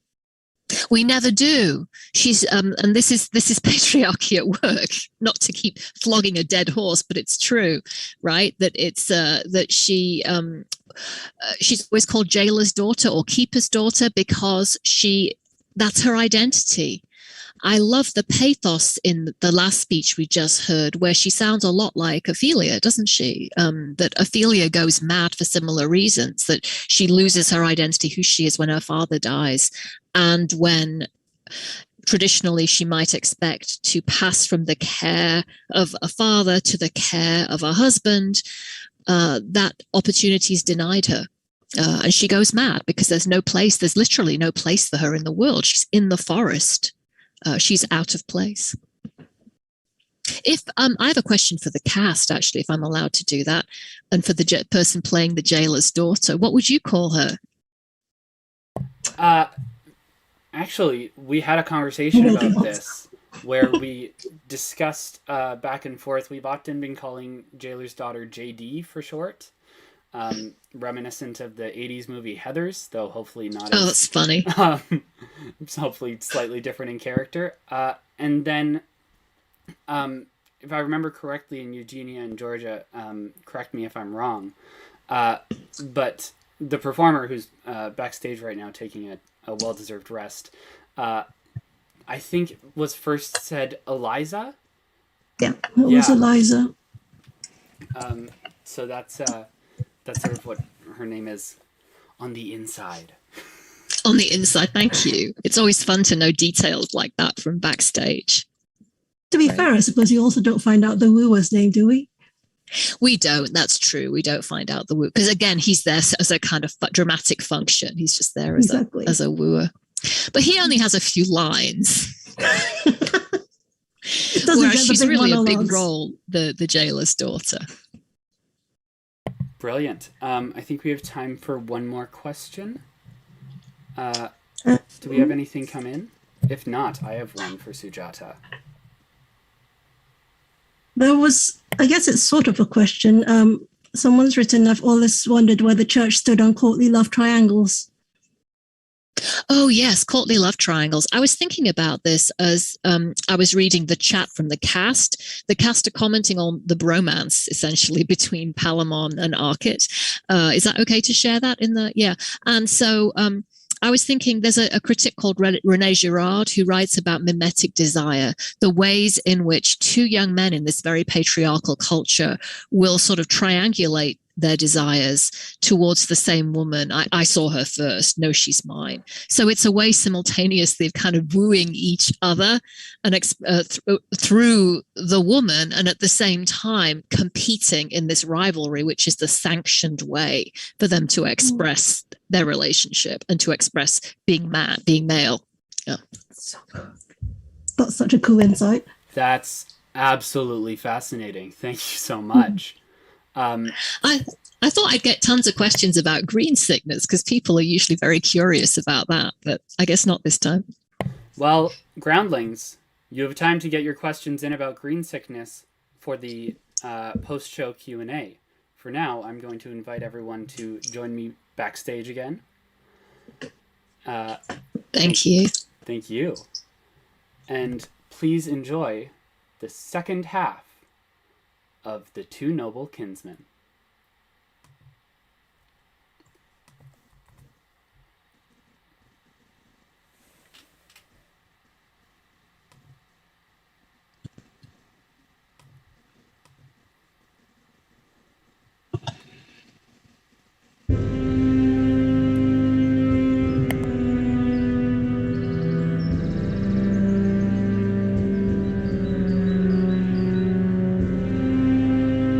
Act 4, Scene 1. Athens, a room in the prison.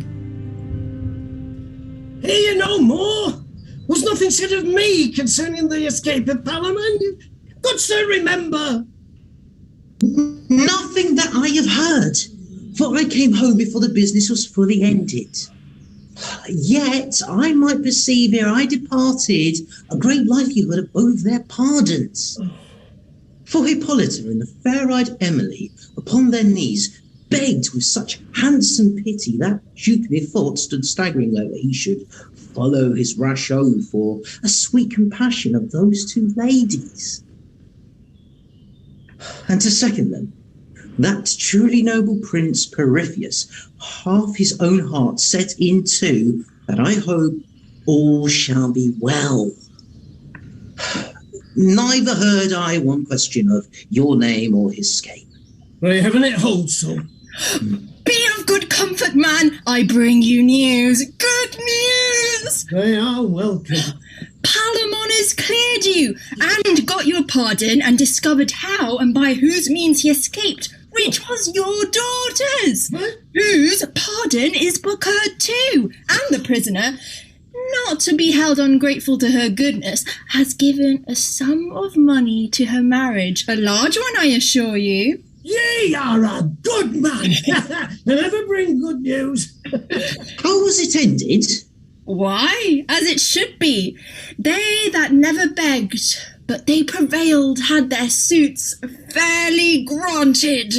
The prisoners have their lives. Oh, I knew it would be so. But there be new conditions, which you'll hear of at a better time. I hope they are good. They are honourable. How good they'll prove, I know not. 'Twill be known. Alas, sir, where is your daughter? Why do you ask? Well, sir, when did you see her? This morning. Was she well? Was she in health? Sir, when did she sleep? These are strange questions. I do not think she was very well, for now you make me mind her, but this very day I asked the questions and she answered me so far from what she was, so childishly and innocent, and I was angry. But what of it, sir? Nothing but my pity. But as you must know it, and as good by me as by another that less loves her. Well, sir? Not right. Not well? Oh, sir, not well. 'Tis too true. She is mad. I cannot be. Believe, you'll find it so. Either this was her love to Palamon, or fear of my miscarrying on his escape. Or both. 'Tis likely. But why all this haste, sir? I'll tell you quickly. As I was angling in the great lake that lies behind the palace, I heard a voice, a shrill one, and attentive I gave my ear. When I might well perceive 'twas one that sung, and by the smallness of it, a boy or woman. I then left my angle to his own skill, came near, but yet perceived not who made the sound. The rushes and the reeds had so encompassed it. I laid me down, listened to the words she sung, for then through a small glade cut by the fishermen, I saw it was your daughter. But pray go on, sir. She sung much, but no sense.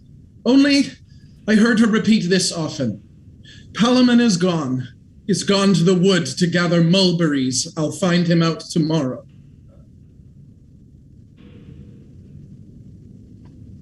His shackles will betray him. He'll be taken, and what shall I do then? I'll bring a bevy, 100 black-eyed maids that love as I do, with chaplets on their heads of daffodillies and cherry lips and cheeks of damask roses, and we'll all dance an antic for the Duke and beg his pardon. Then she talked of you, sir, that you must lose your head tomorrow morning, and she must gather flowers to bury you. Uh-oh. And see the housemaid handsome? Then she sung nothing but willow, willow, willow, and between ever was Palamon, fair Palamon, and Palamon was a tall young man. The place was knee-deep where she sat, careless tresses, a wreath of bulrush rounded. About her stuck 1,000 fresh water flowers of several colours that methought she appeared like the fair nymph that feeds the lake with waters, or as Iris, newly dropped down from heaven.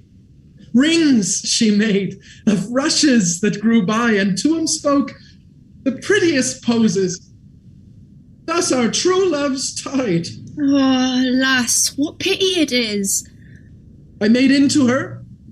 She saw me, and straight sought the flood. I saved her, and set her safe to land, when presently she slipped away, and to the city made with such a cry and swiftness that, believe me, she left me far behind her. 3 or 4 I saw far off cross her. One of them I knew to be your brother. Here they are. May you never more enjoy the light, the light. Is not this a fine song? Oh, a very fine one. I can sing 20 more. Well, I think you can. Yes, truly, can I? I can sing The Broom and Bonnie Robin. Are not you a tailor? Yes. Where's my wedding gown? I'll bring it tomorrow. Do.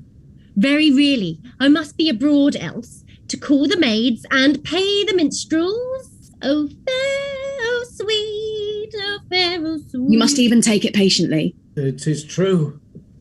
Good evening, good men. Pray, did you ever hear of one young Palamon? Yes, wench. We know him. He's not a fine young gentleman. 'Tis love. By no mean crosser, she is then distempered far worse than now she shows. Uh-oh. Yes, he's a fine man. Oh, is he so? You have a sister? Mm-hmm. Yes. But she shall never have him. Tell her so, for a trick that I know. You had best look to her, for if she see him once, she is gone. She's done, and undone in an hour. All the young maids of our town are in love with him. But I laugh at him and let him all alone. It's not a wise course. Yes, yeah. There are at least 200 now with child by him. There must be 4. Yet I keep close for this, close as a cockle. And all these must be boys. He has the trick on it. And at 10 years old, they must all be dealt for musicians and sing the wars for Theseus. This is strange. As ever you heard, but say nothing. No. They come from all parts of the dukedom to him. I'll warrant ye he had not so few last night as 20 to dispatch. He'll ticket it up in 2 hours if his hand be in. She's lost. That's dog cure. Heaven forbid, man. Come hither. You are a wise man. Does she know him? No, what she did. You are master of a ship? Yes. Where's your compass? Here. Set it to the north, and now direct your course to the wood, where Palamon lies longing for me. For the tackling, let me alone. Come, weigh my hearts, cheerly. Oh! He's up! Wind is there! Stop the bowling! Where's your whistle, man? Up to the bark top, boy! Where's the pilot? Here! What canst thou? A fair word? Bear for it, master. Tack about.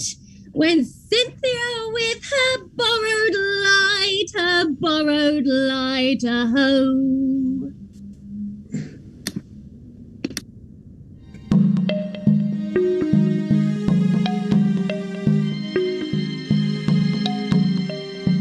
Act 4, Scene 2. A room in the palace. Yet I may bind those wounds up that must open and bleed to death for my sake else. I'll choose and end their strife. 2 such young handsome men shall never fall to me. Their weeping mothers following dead cloud ashes of their sons shall never curse my cruelty. Oh, good heaven, what a sweet face has Archite! If wise nature, with all her best endowments, all those beauties she sows into the births of noble bodies, were here, a mortal woman, and had in her the coy denials of young maids, yet doubtless she would run mad for this man. What an eye! Of what a fiery sparkle and quick sweetness has this young prince! Here, love himself sits smiling, just such another wanton Ganymede set Jove afire with, and enforce the gods snatch up the godly boy and set him by a shining constellation. What a brow! Of what a spacious majesty he carries, arch like the great-eyed Juno, but far sweeter, smoother than Pelops' shoulder. Fame and honour, methinks from hence, as from a promontory pointed in heaven, should clap their wings and sing to all the underworld that loves and fights of gods and such men near 'em. Palamon is but a foil to him, a mere dull shadow. He's rough and meagre, of an eye as heavy as if he had lost his mother, a still temper, no stirring in him, no alacrity. Of all this sprightly sharpness, not a smile. Yet these that we count errors may become him. Narcissus was a sad boy, but a heavenly. Oh, who can find the bent of woman's fancy? I am a fool, my reason lost to me. I have no choice, and I have lied so lewdly that women ought to beat me. On my knees, I ask thy pardon. Palamon, thou art alone and only beautiful. And these the eyes, these the bright lamps of beauty that command and threaten love. And what young maid dare cross 'em? What a bold gravity, and yet inviting, has this strong manly face. Oh, love, this only from this hour is complexion. Lie there, Archite, and this the noble body. I am sotted, utterly lost. My virgin's faith has fled me, for if my brother but even now had asked me whether I loved, I had run mad for Archite. Now, if my sister, more for Palamon, stand both together. Now, come ask me, brother, alas, I know not. Ask me now, sweet sister, I may go look. What a mere child is fancy that having 2 fair gourds of equal sweetness cannot distinguish but must cry for both. Oh, how now, sir? From the noble Duke, your brother, madam, I bring you news. The knights are come. To end the quarrel? Yes. Would I might end first. What sins have I committed, chaste Diana, that my unspotted youth must now be soiled with blood of princes? And my chastity be made the altar where the lives of lovers, to greater and to better never yet made mother's joy, must be the sacrifice to my unhappy beauty.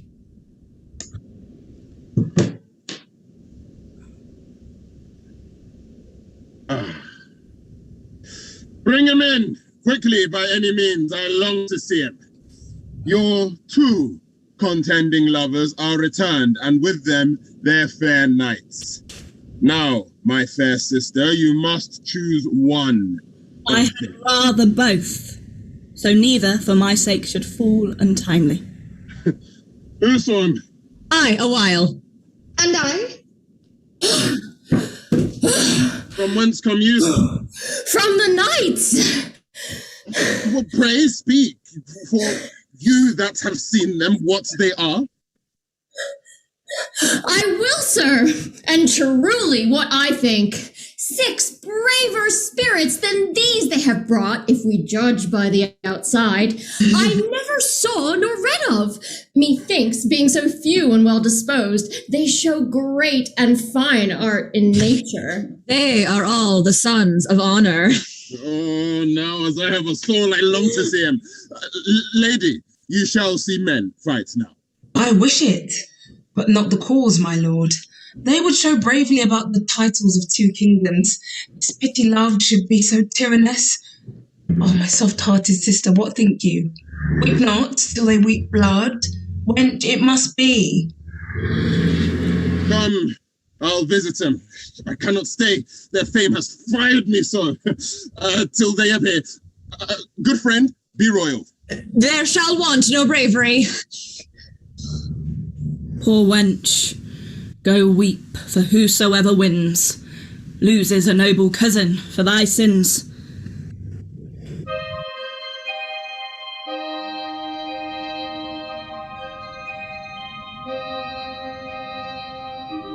Act 4, Scene 3. A room in the prison. The distraction is more at some time of the moon than at other, is it not? She's continually in a harmful distemper, sleeps little, altogether without appetite, save often drinking, dreaming of another world and a better.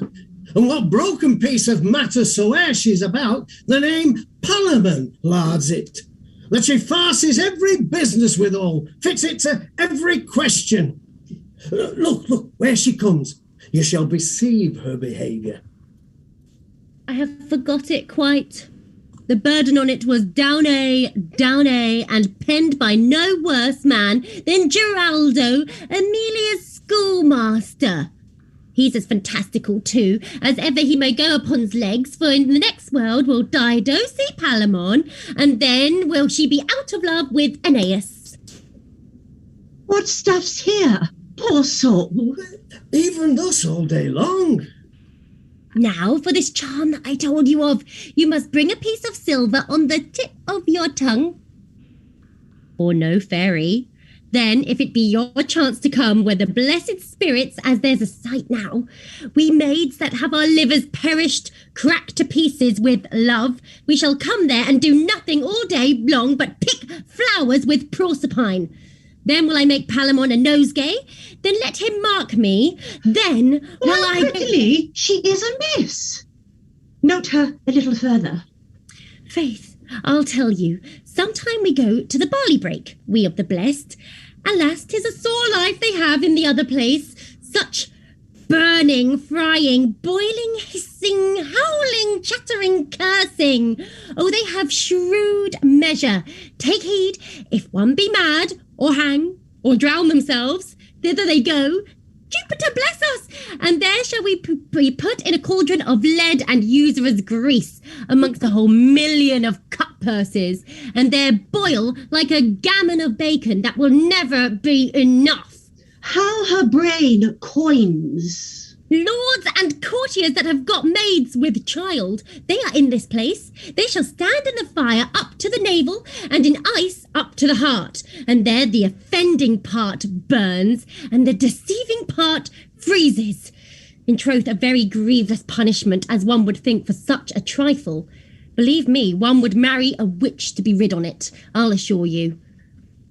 And how she continues this fancy! 'Tis not an ingraft madness, but a most thick and profound melancholy.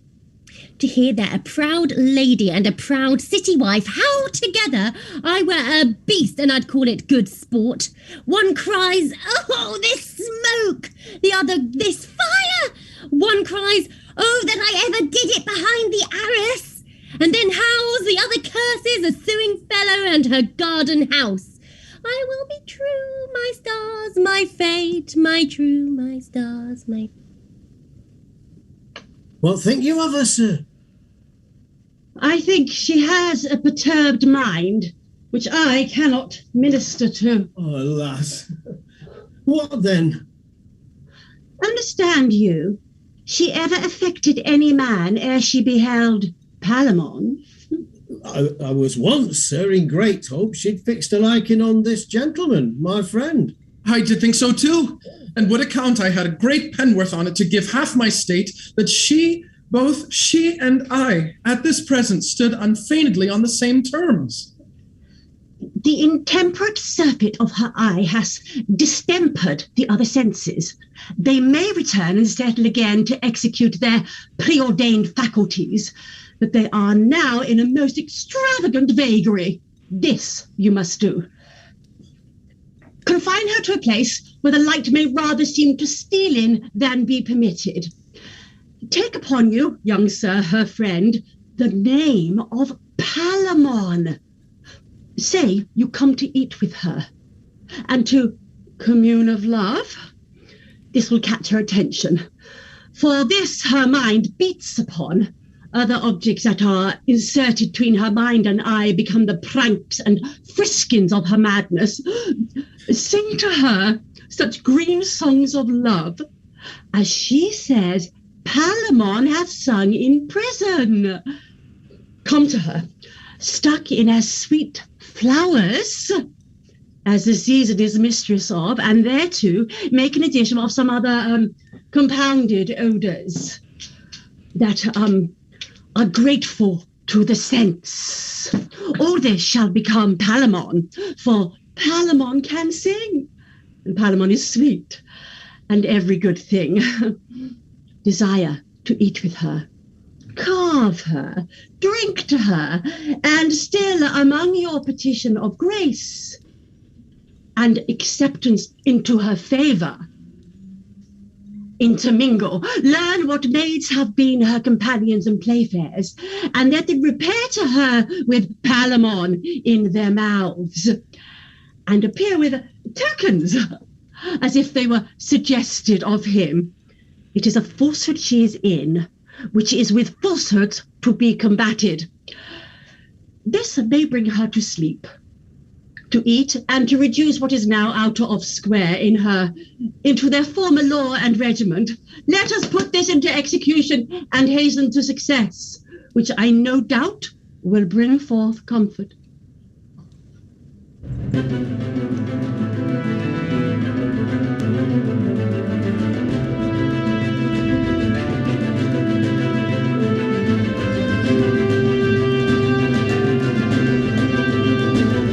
Act 5, Scene 1. Before the temples of Mars, Venus, and Diana.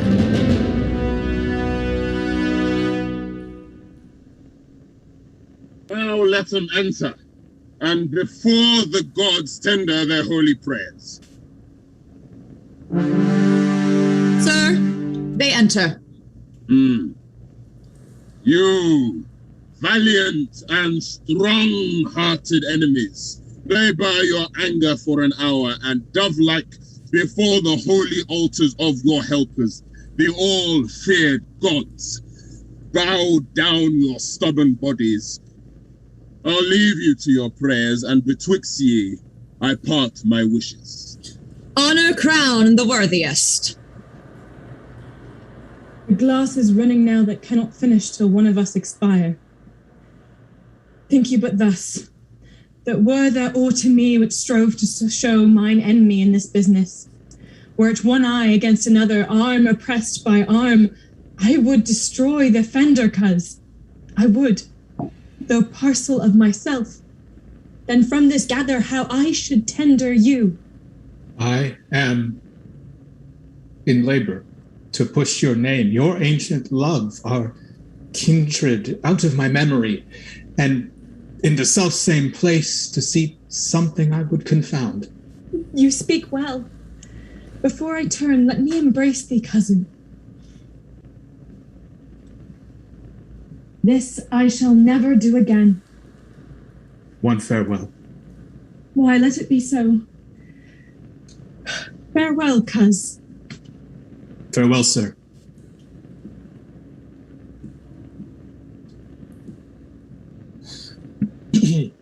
True worshippers of Mars, whose spirit in you expels the seeds of fear and the apprehension which still is farther off it.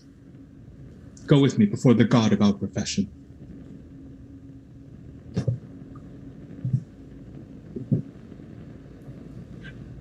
Almighty One, whose havoc in vast fields on earth's skulls proclaim, thou makest and breakest the stony girth of cities.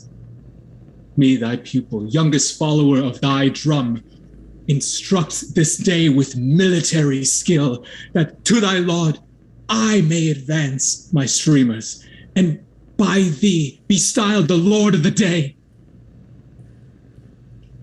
Give me, great Mars, some token of thy pleasure.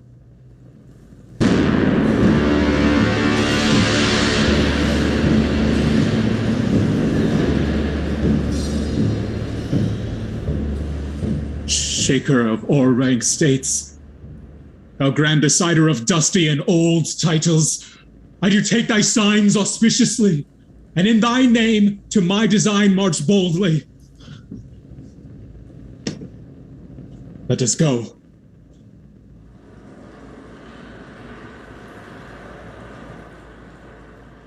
Our stars must glister with new fire or be today extinct. Our argument is love, which if the goddess of it grants, she gives victory to. To the goddess Venus, commend me, we are proceeding, and implore her power unto our party.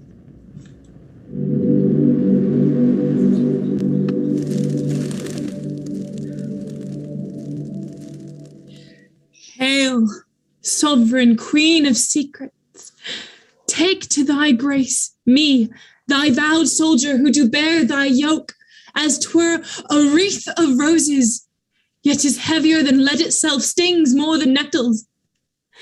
I have never been foul-mouthed against thy law, never revealed secret, for I knew none, would not had I known all that were. Such a one I am, and vow that lover never yet made sigh truer than I. O then, most soft, sweet goddess, give me the victory of this question, which is true love's merit, and bless me with a sign of thy great pleasure.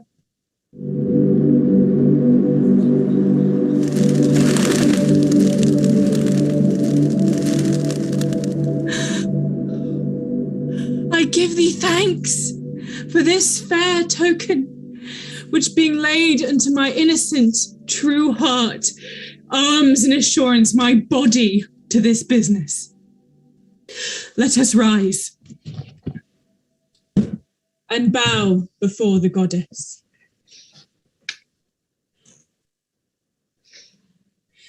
Time comes on.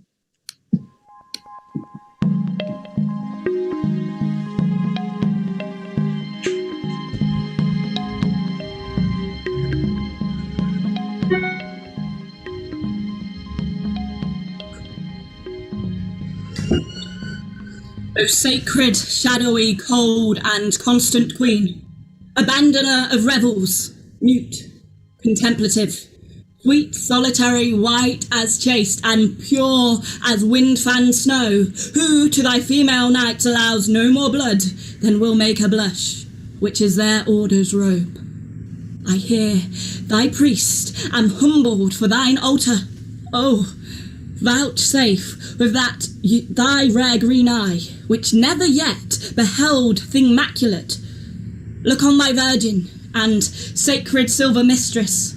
Lend thine ear, which never heard scurril term, in whose port never entered wanton sound, to my petition, seasoned with holy fear.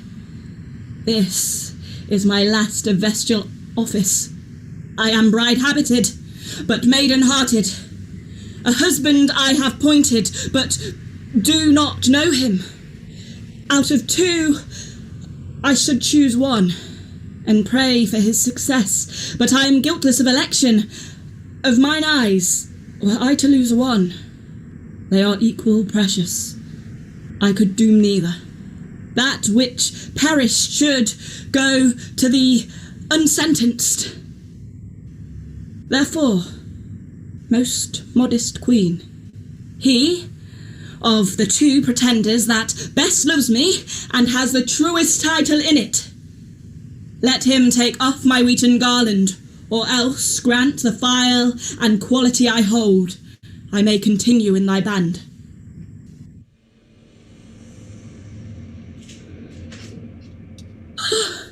See what our general of ebbs and flows out from the boughs of her holy altar, with sacred act advances but one rose. It well inspired, this battle shall confound both these brave knights, and I, a virgin flower, must grow alone, unplucked.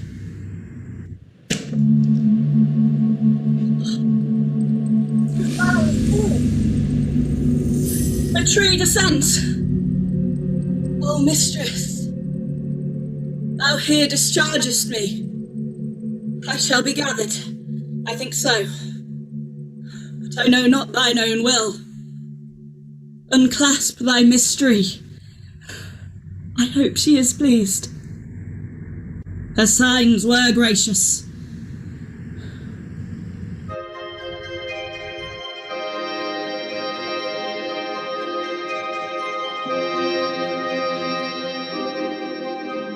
Act 5, Scene 2. A darkened room in the prison.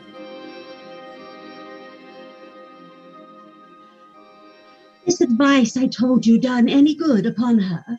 Oh, very much. The maids that kept her company have half persuaded her that I am Palamon.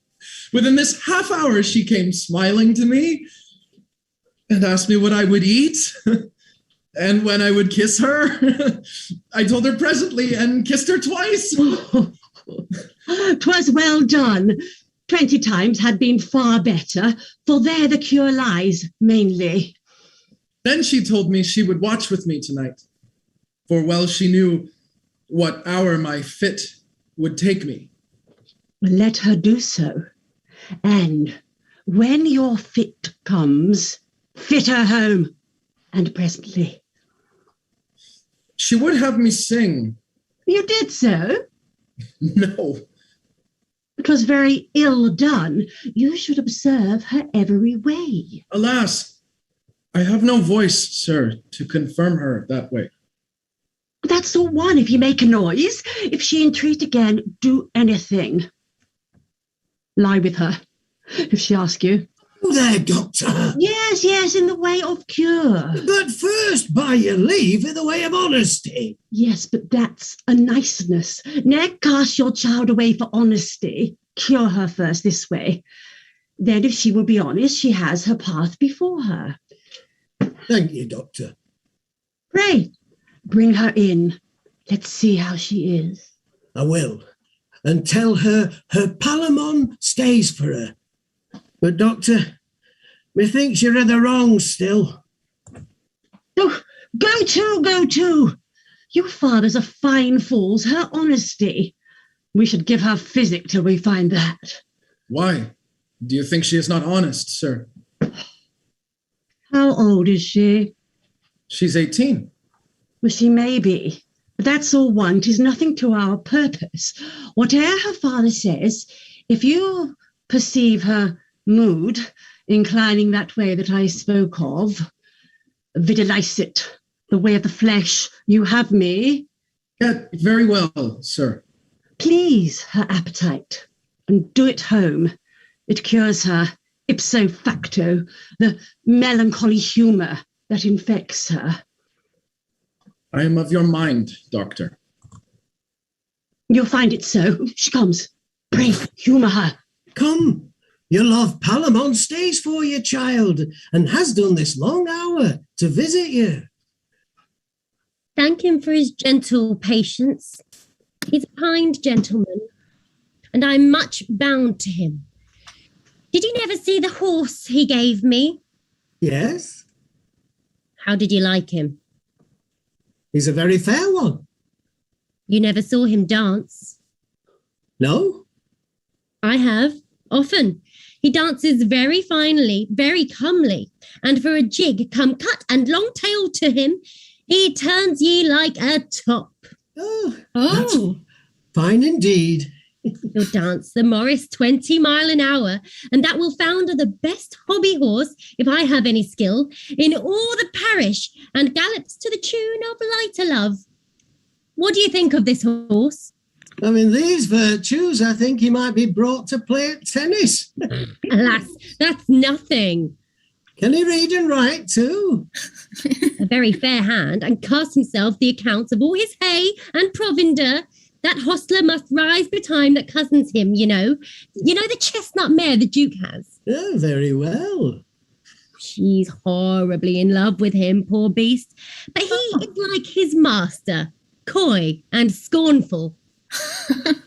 What dowry has she? Some 200 bottles and 20 strike of oats. But he'll never have her. He lisps in neighing, able to entice a miller's mare. He'll be the death of her. What stuff she utters. Make curtsy. Here your love comes. Pretty soul. How do ye? There's a fine maid, that's a curtsy. Yours to command in the way of honesty. How far is it now to the end of the world, my masters? Why? A day's journey, wench. Will you go with me? What shall we do there, wench? Why, play at stool ball. What else is there to do? I am content if we shall keep our wedding there. 'Tis true, for there, I will assure you, we shall find some blind priest for the purpose that will venture to marry us, for here they are nice and foolish. Besides, my father must be hanged tomorrow, and that would be a blot in the business. Are you not Palamon? Do you not know me? Yes, but you care not for me. I have nothing but this petticoat and 2 coarse smocks. Oh, that's all one. I will have you. Will you surely? Yes, by this fair hand, will I. Will to bed then? Even when you will.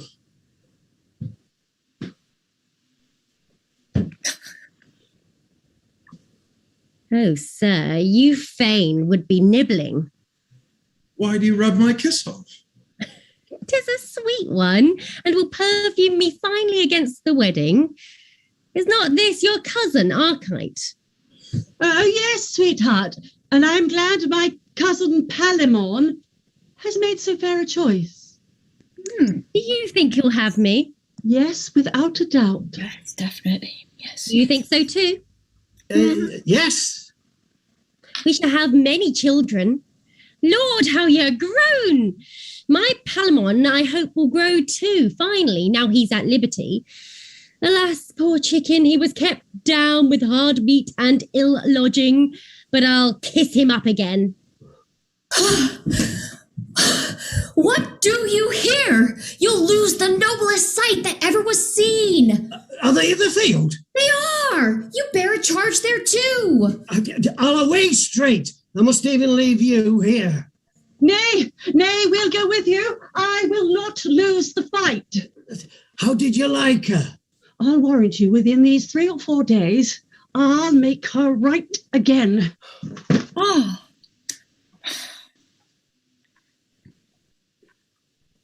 Well, let's get her in. Doctor, what must I do?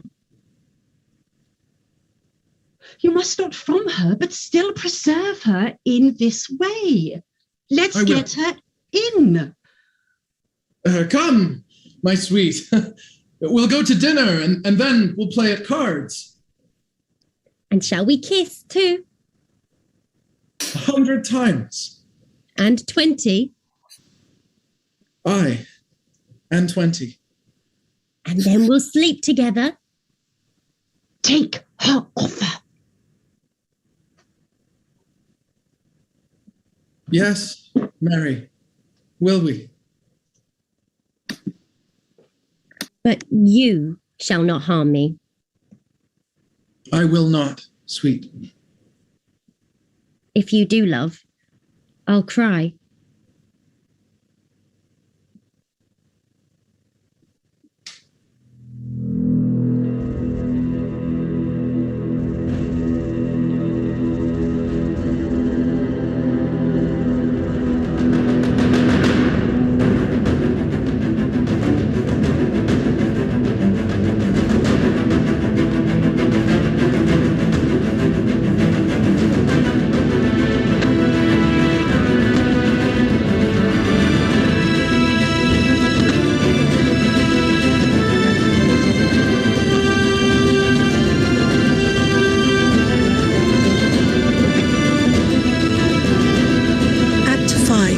Scene 3. A place near the lists.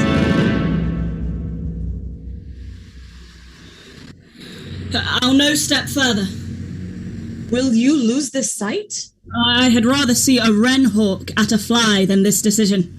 Every blow that falls threats a brave life. Each stroke laments the place whereon it falls, and sounds more like a bell than blade. I will stay here. It is enough my hearing shall be punished with what shall happen. 'Gainst that which there is no shooting. But to hear, not taint mine eye with dread sights it may shun. Sir, my good lord, your sister will know further. Oh, she must. She shall see deeds of honour in their kind, which sometimes show well pencil. Pardon me. If I were there, I'd wink. You must be there. This trial is as 'twere the night, and you the only star to shine. I am extinct.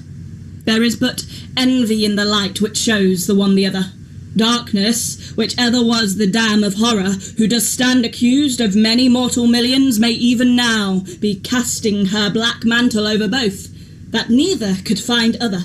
Get herself some part of a good name, and many a murderer set off whereto she's guilty. You must go. In faith, I will not. Why, the knights must kindle their valour at your eye. Know of this war you are the treasure, and must needs be by to give the service pay. Sir, pardon me. The title of a kingdom may be tried out of itself. Well then, at your pleasure. Farewell, sister. I'm like to know your husband for yourself by some small start of time. He whom the gods do of the two know best, I pray them he be made your lot.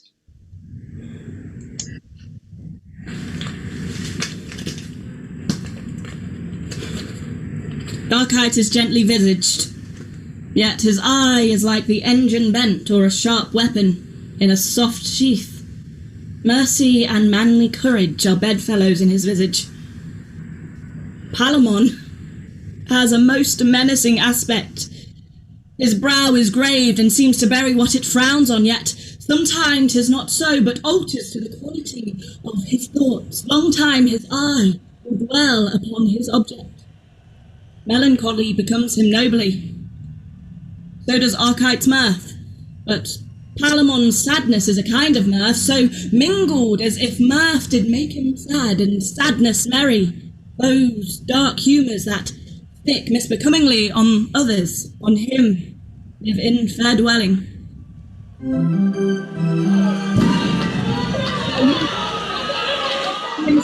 Princes to their proof. Archite may win, And yet may Palamon wound Archite to the spoiling of his figure. Oh, what pity. Enough for such a chance. If I were by, I might do hurt. For they would glance their eyes towards my seat, and in that motion might emit a ward or forfeit an offence which carved that very time. It is much better I am not there. Oh, better never born than minister to such harm.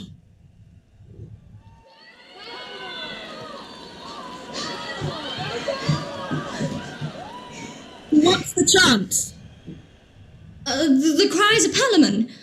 Then he has won. Oh, 'twas ever likely. He looked all grace and success, and he is doubtless the primest of men. I prithee, run and tell me how it goes. Still Palamon. Run and inquire. Poor servant, thou hast lost upon my right side. Still I wore thy picture. Palamon's on the left. Why so, I know not. I had no end in it else. Chance would have it so. On the sinister side my heart lies. Palamon had the best boding chance. This last combat is sure the end of the combat. They said that Palamon had Archite's body within an inch of the pyramid, that the cry was general a Palamon, but anon the assistants made a brave redemption, and the two bold titlers at this instant are hand to hand at it. More exulting? Palamon still?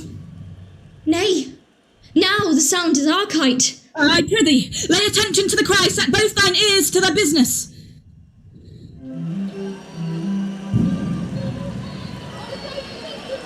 The cry is Archite and victory! Archite! Victory!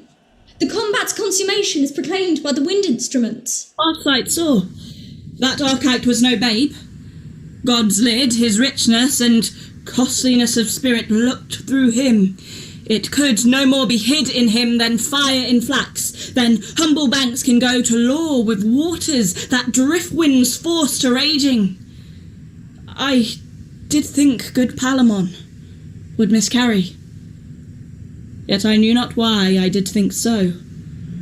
Our reasons are not prophets when oft our fancies are. They are coming off. Alas, poor Palamon.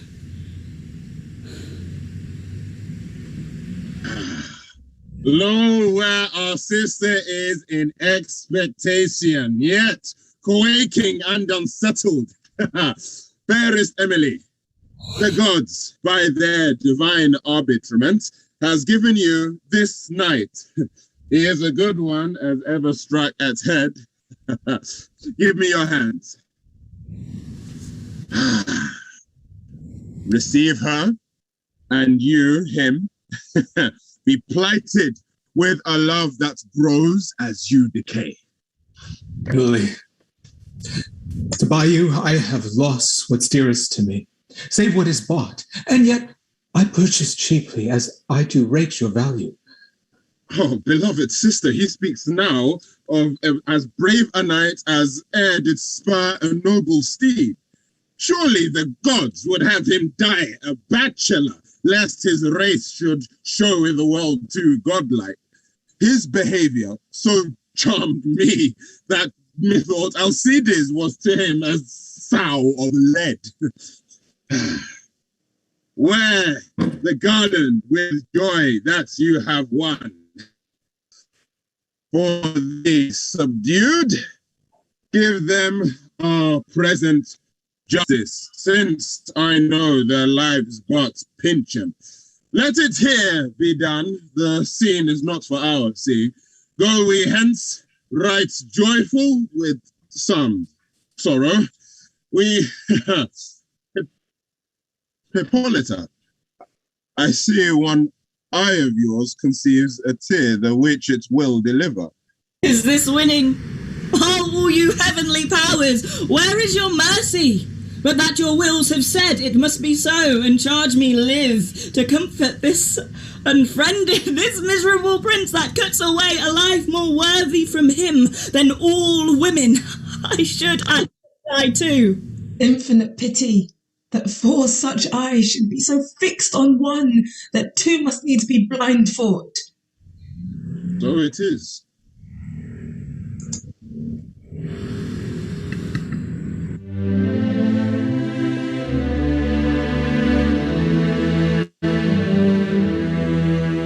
Act 5, Scene 4. A place near the lists. A block prepared. There is many a man alive that hath outlived the love of the people. Yea, in the selfsame state stands many a father with his child. Some comfort we have by so considering.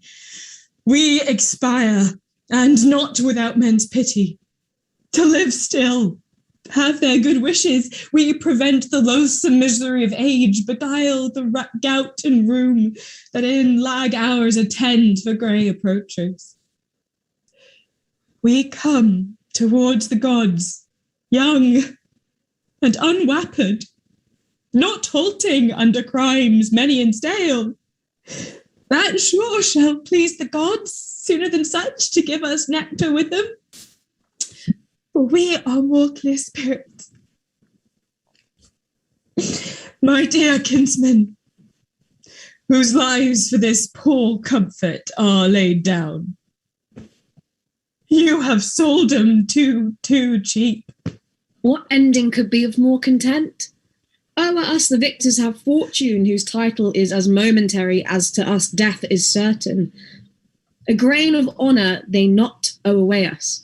Let us bid farewell, and with our patience anger tottering fortune, who at her certainest reels. Come, who begins? Even he that led you to this banquet shall taste to you all. Oh, my friend! My friend! Your daughter gave me freedom once. You'll see it now done forever. Pray, sir, how does she? I heard she was not well. Her kind of ill gave me some sorrow. Sir, she is well restored, and to be married shortly. Oh, by my short life, I am most glad on't. 'Tis the latest thing I shall be glad of. Prithee, tell her so. Commend me to her, and to peace her portion, tender her this. Nay, let's be offer us all. Is it a maid? Verily, I think so. A right good creature, more to me deserving than I can quit or speak of. Commend us to her.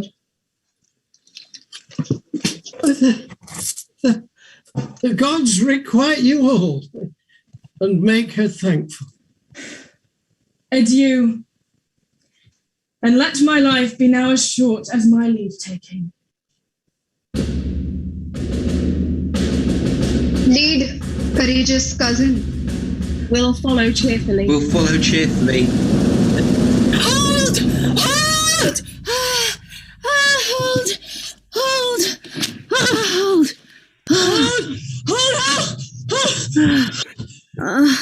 It is a cursed haste you made if you have done so quickly. Noble Palamon, the gods will show their glory in a life that thou art yet to lead. That be when Venus I have said is false. How do you think's fair?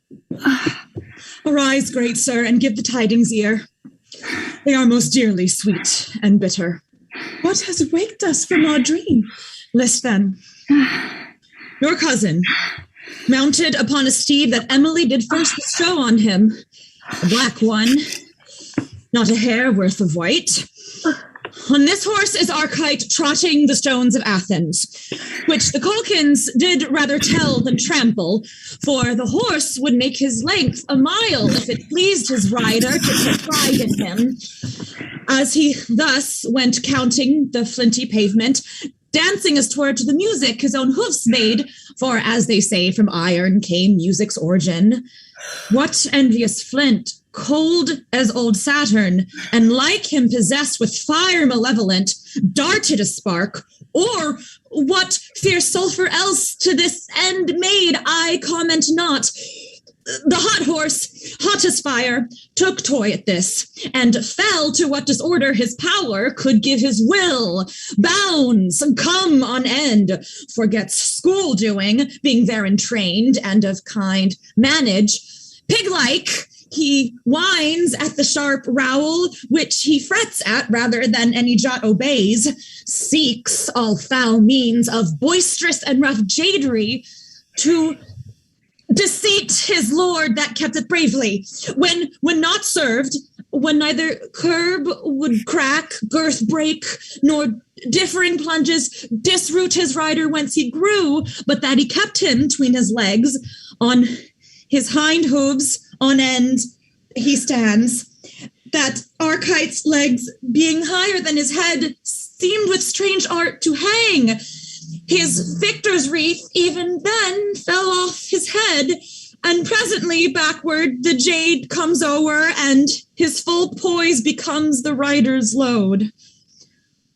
Yet is he living, but such a vessel 'tis that floats but for the surge that next approaches. He much desires to have some speech with you. Lo, he appears. Oh, miserable end of our alliance. The gods almighty Archite. If thy heart, thy worthy manly heart, be yet unbroken, give me thy last words. I am Palamon, one that yet loves thee dying. Take Emilia, and with her all the world's joy. Reach thy hand. Farewell. I have told my last hour I was false, yet never treacherous. Forgive me, cousin.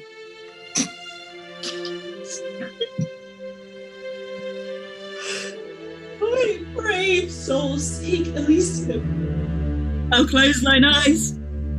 Prince, blessed souls be with thee. Thou art a right good man, and while I live, this day I give to tears. Die to honour. In this place, first you fought. Even very here I sundered you. Acknowledge to the gods our thanks that you are living. His part is played, and though it were too short, he did it well. Your day is lengthened, and the blissful dew of heaven does arouse you. The powerful Venus well hath graced her altar and given you your love. Our master Mars hath vouched his oracle, and to Archite gave the grace of the contention. So the deities have showed you justice. Oh, cousin, that we should things desire that do cost us the loss of our desire. That naught could buy dear love but loss of dear love.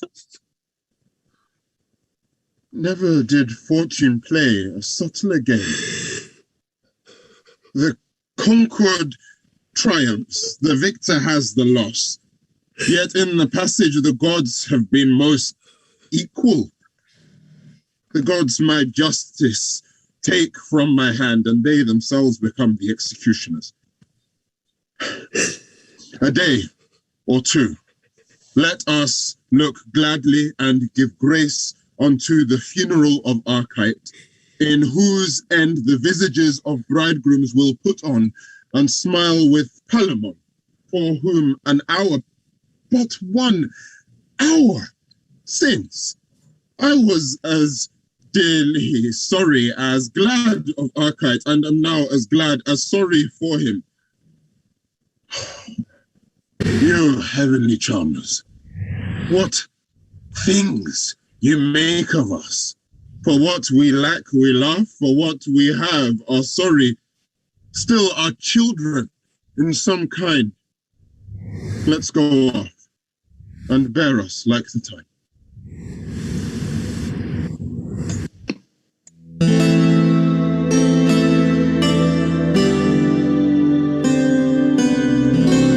Epilogue.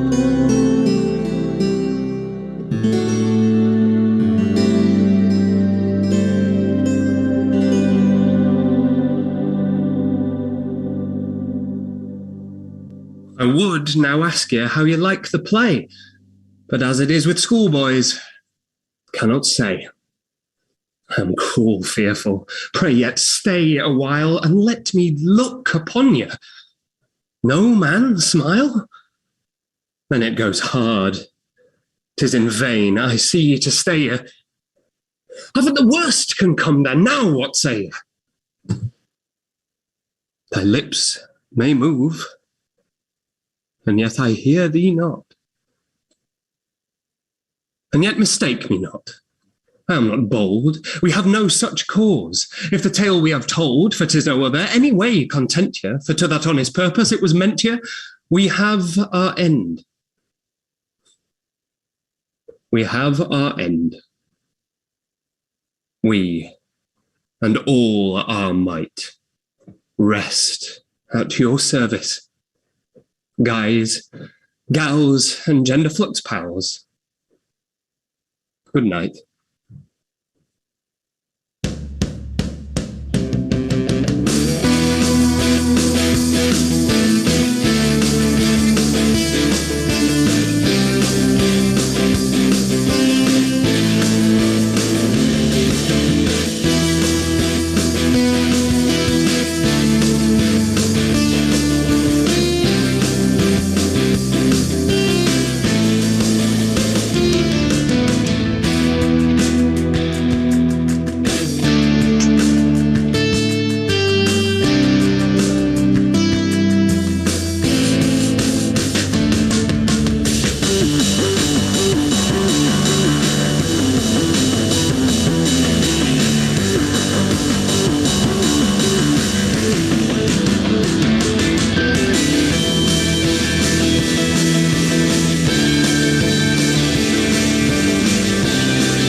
Congratulations, everyone. We are going to do a brief Q&A, so get your questions for tonight's cast and crew in the live chat. And in the meantime, groundlings, this is your cast and crew of Two Noble Kinsmen. Allow me to introduce you to our crew. First, Master of Props and playing Gerald, Emily Ingram. Hi, my name is Emily Ingram. I'm a writer, director, and producer based in Edinburgh in Scotland. Perfect. Our co-producer, Hasna Haidar. Hi, my name is Hasna and I'm a writer based in London. Our other co-producer and playing Arkite, Andrew Pawaru.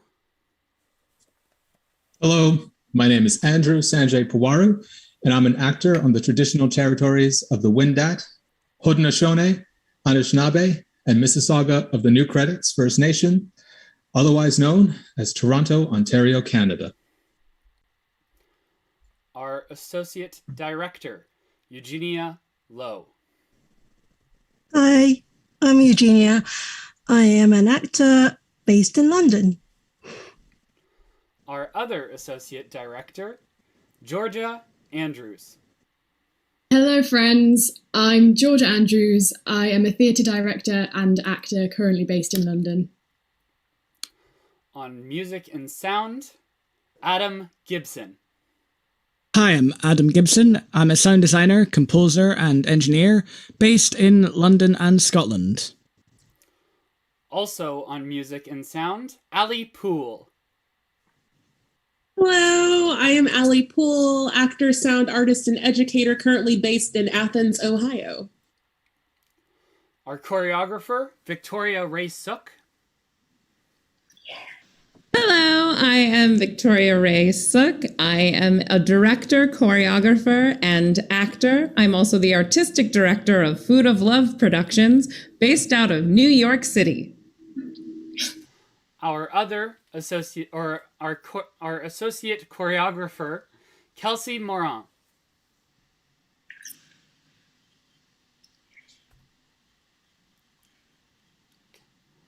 Our fight choreographer, Alexandra Karaiga. Hi, my name is Alexandra. I act, stage manage, and coordinate movement and violence anywhere. Thank you. Our intimacy and safety consultant, Ella Mock. Hi, y'all. My name is Ella Mock. I am an actor, an intimacy choreographer, and a consent educator based out of the southern U.S. Our artistic director, Rob Miles. Hello everyone, I'm Rob Miles, actor, writer, director, creator of the Shakespeare deck, co-creator of The Show Must Go Online, and I'm coming to you today live from the Peak District in Derbyshire. Brilliant. And a special thank you to our executive producer, Sarah Peachy, Shona Struthers, also on sound and music, Elliot Bornman, on social media and our Patreon manager, and to our absolute rock star of a volunteer ASL interpreting team who've been supporting the cast and crew for this production. Now on to our illustrious cast. Playing Palamon El Nailan. Bonjour, hello. My name is El Nilon. I am an actor and theatre maker based in Jadjoke, living on the unceded lands of many Indigenous communities, including the Haudenosaunee and Huron-Wendat Confederacies and the Anishinaabe, also known as Montreal, Quebec. Thank you so much. Playing Amelia, Sojourner Hazelwood Connell. Hi, I'm Sojourner Hazelwood Connell. I go by she, they pronouns. I'm based in London, and I went to Drama Centre and I graduated in September 2019. I'm an actor. Thank you. Playing Jailer's daughter, Blue Kirkby. Hello, everyone. I'm Blue Kirkby, and my pronouns are she, her, and I'm an actor and director and the company director of female and non-binary Shakespeare company, the Syrah Sisters, and I'm based in London. Fantastic. Playing Theseus, Gabriel Akamo. Hello, I'm Gabriel Akamo. Pronouns are he, him. I am an actor, a poet, an educator, and a creative producer based in London. Perfect. Playing Hippolyta, Comfort Fabian. Hi, I'm Comfort Fabian. My pronouns are she, her. I am an actor and writer based in London. Playing Pirithous, Charlotte Von Rains. Hi, I'm Charlotte Von Rains.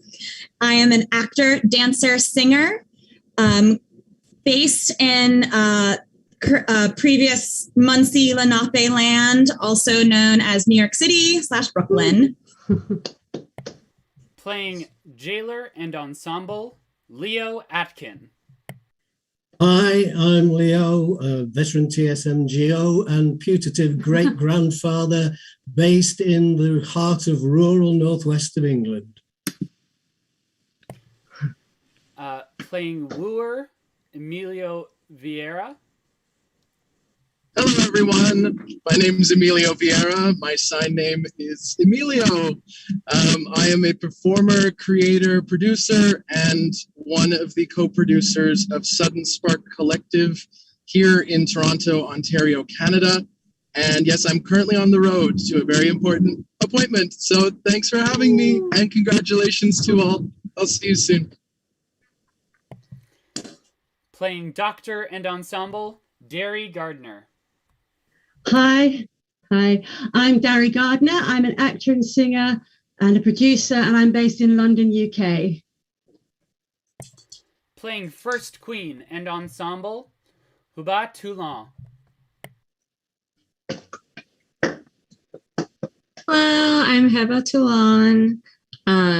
She, her, my pronouns. I'm an actor based in unceded territory of Sana, Coahuiltecan, and Acojisa nations, also called Magnolia, near Houston, Texas. Yeah! Thank you. Our second queen and ensemble, Jilly Kelleher.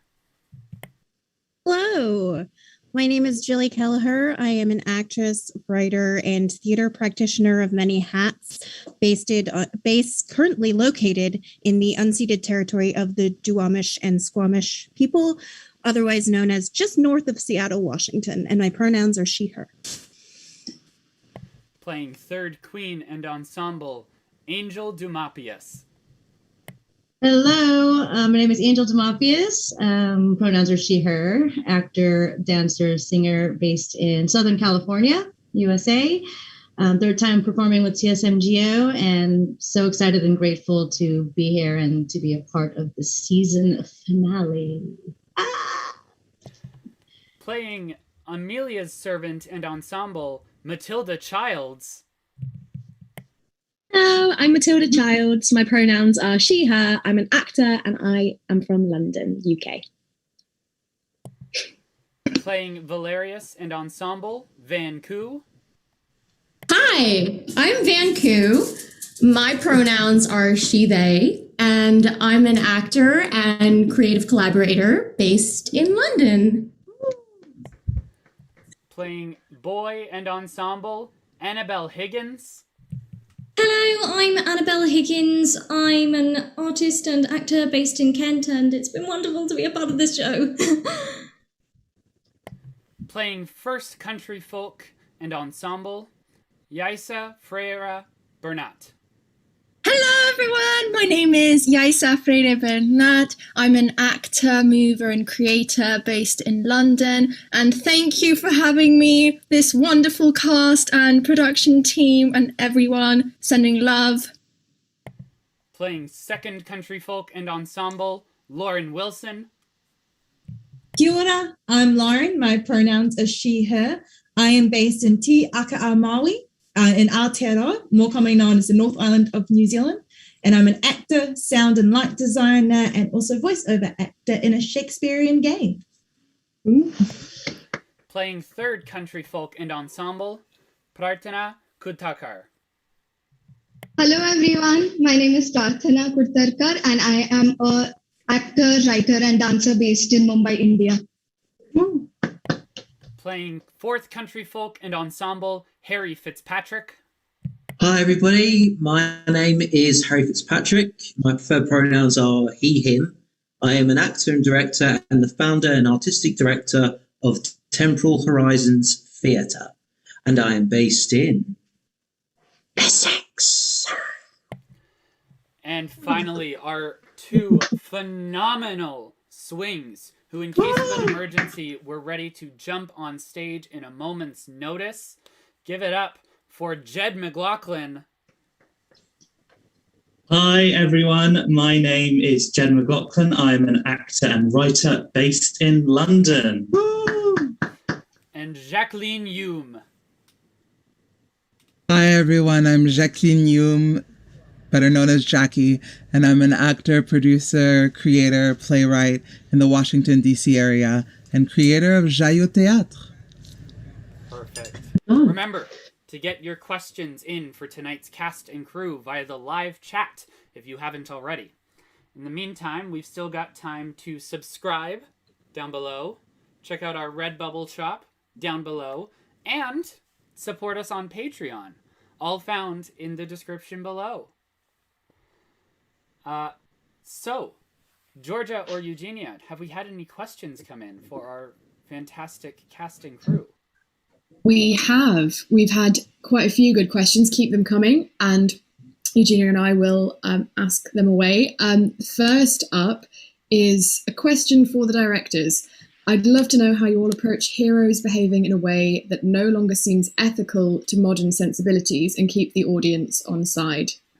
Matt Rhodes, would you like to start us off on that? Sure. It's about, sorry, going back over it.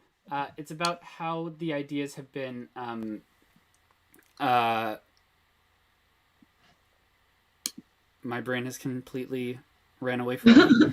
I think it's the fact that I've had a lot of emotional connections brought forward by this play.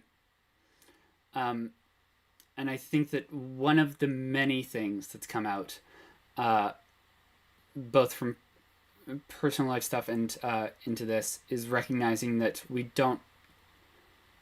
you can still care about someone and be critical of their actions. And that sometimes that is a form of care for someone. And I think for me, it's the fact that to allow the audience to have the space to say, you don't have to love this person. This is who the play is about. And also to recognize that there's a world of characters around them. One of my favorite lines from when TSMGO did Hamlet is that Hamlet is nothing without Elsinore. And so we need to recognize that, it's not just who we consider heroes, it's everyone in this play. And so to remember to keep everyone in frame. I don't know if that answered the question at all, but would Eugenia like to build or offer anything?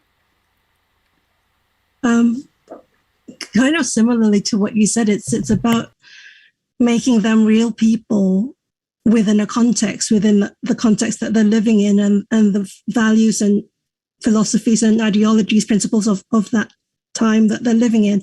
And I think what we did quite a lot, especially with the wooer and the jailer's daughter, was to let the actors find it in the scene while playing it for themselves, just being truthful as to what you feel in that particular moment when you're being asked to do certain things, because it's so easy to impose our views on top of the text, as it were, as to how we think they would respond, because that's the way we think the story goes.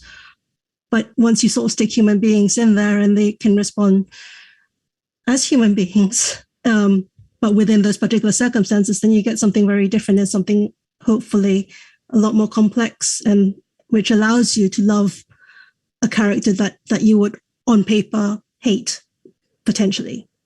If that makes sense. Georgia? Thank you both, beautifully answered. The only thing I'd add is there's no, I don't know, and I think it's really cynical, is there are no heroes, but I mean it in a really lovely way, in that it's called Two Noble Kinsmen, and it's about two noble kinsmen, but there's also 25, 30 noble kinsmen on the screen now, and every single one of them, I invested wholeheartedly in what they were doing, and I think every person is flawed, and everyone in these plays is flawed, and kind of more by the time, but also by nature of being human anyway. So it's almost by investing them, as the actors beautifully did, in their full humanity, you get around heroes behaving badly, because we're all heroes and we all behave badly. Less articulate for me there than the others. But Eugenia, do you want to move on to the next question? Yeah. This is a specific question for Blue, and it's as the person who's asking it has said, I want to know how Blue paced all her monologues. They could have gone horribly wrong, but she made every single one of them work. So, Blue, would you like to give us an insight? Oh, thank you. Thanks so much for that comment. I think for me, it was about finding that journey for JD, as we called her in rehearsals. So it was about, she starts off as quite new to love and new to the idea of love and in love with the idea of love and the world. And then it's that experience of finding out how cruel the world can be. And I think that just helps find that gravitas in the later speeches, in the monologues, I think. And yeah, I just think that helps to find the pace. I hope that answered your question.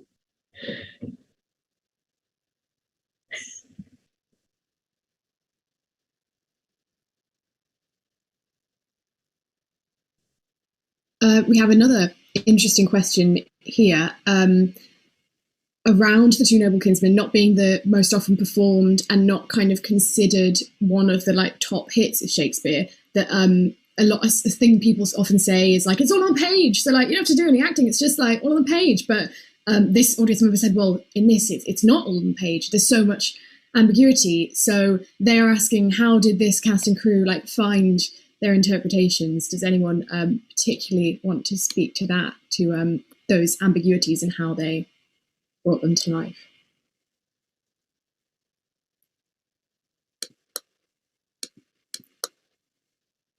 I'll go first. For me, it was a combination of what was on the text and also what the actors were giving me as like just kind of instinctually. It's like, oh, that person is giving me this. Oh, so maybe it's that. So it was a combo of both text and I think collaboration.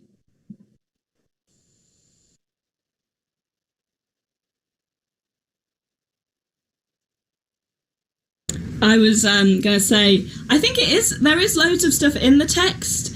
I think you just have to read between the lines because loads of lines have loads of double meanings, and it's about figuring out what those double meanings are for your character and what exists within this world that we're creating, and not making complete leaps, being true to the text and finding and really just digging and rooting through the text for information. And yeah.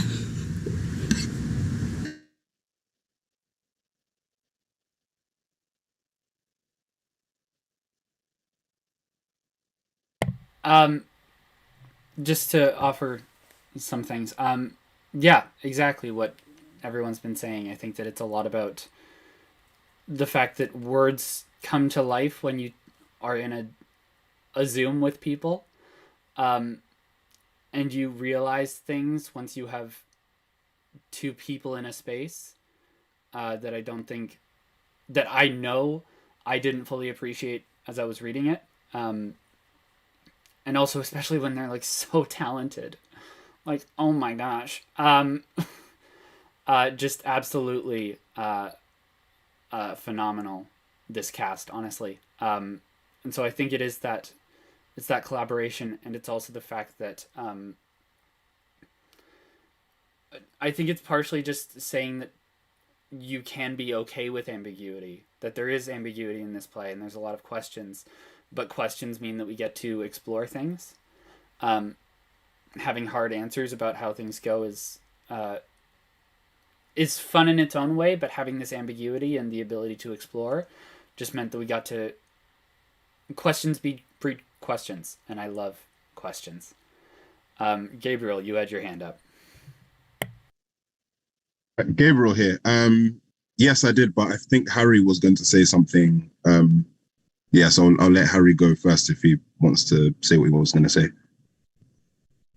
Cheers, Gabriel. Well, it's sort of building on from, again, what everyone else was saying about obviously reading the text and then working well, trusting like the director's vision and just working with them towards finding what it is that they want and making sure that you're going in the right direction of what they need you to do for the show. Plus, also it's the technical things as well, like you have to worry about with internet signals, so you could get a delayed response. So it's just, again, like a collaborative process. You've got to figure out when is the moment to go in, like freelance before the actor or just then, obviously. But at the same time, it's just for everything in any theatre company, it's always a collaborative effort. Yeah. Gabriel here. So yeah, sort of jumping off what most people have already said, but also thinking about, because the question was about character interpretations and how did we find those and how did we balance the things that are in the text versus the things we brought to it. I think pretty much like what everybody has said so far, naturally reading it, it's going to sound different in your head when you're reading it, and it's also going to sound very different when you're doing it in a space, especially when you're up and you're putting the acting and the character on top of that. But also with a combination of what Harry just said about the director's vision, plus, you know, we as because we're human beings, whenever you're doing something, you're going to bring something of yourself to it. And so just in terms of like my own process, right, I've decided with this one to bring like was to sort of like draw on a lot of like my cultural background and that sort of thing in as part of Theseus's character. And the interpretation was sort of bringing in a bit of Chaucer, but then it's sort of set in ancient Athens, but then it's also, so there's almost like a sort of fantasy element to the way times and places and cultures combine. And so even just in terms of that, going in and not doing it as a Greek play, but also not doing it as a Shakespearean play, but also not doing it as a Chaucerian, like Canterbury tale, really just means that you've got so much to draw on from yourself. And then, yeah, also there's the fan fiction element, right? We sort of talked about this being like a Marvel what if of Shakespeare, because Theseus tries to have his wedding at the beginning, but then it doesn't happen. And then it sort of spirals off into this other direction with the Kinsmen and what's happening in their towns. So naturally, like all those things are going to come in. And so like, yes, there is a lot that isn't in the text, but I think the text itself, plus obviously having like amazing directors, allows for more of that to come in and so many things to naturally appear from inside the text, but then also naturally, manifest in the making of the show. Can I hop on that? Yeah, so hello, Allie here. I had the distinct pleasure for me to create theme music, which was the first time for me as someone who does sound. Yes, it was very exciting. So I got to create the theme music for the lovely Amelia and Jailer's Daughter. And I thought it was really important because as an actor, I didn't want to put my impressions on who those characters were onto what I designed for them. So I got to have a really great conversation with both Sojourner and Blue on how they imagined their characters to be. And I gave them homework, which happened to be very useful. And I asked them to go through each act and scene and tell me how their character was feeling throughout those scenes. So there is a standard theme that you hear for both of those characters, but as the show progresses and therefore as their characters progress, the theme music has variations. So that was a really fun challenge for that. And again, being able to talk and have conversations. I think we talked about an hour each, and just hearing how you both planned to take those characters, and this was early on in the process, it definitely helped to craft the world. So for someone who was not going to be in rehearsals every day, hearing how you imagined those characters to be, that helped me do my job and therefore do my job for the audience. So thank you for that, Sojourner and Blue.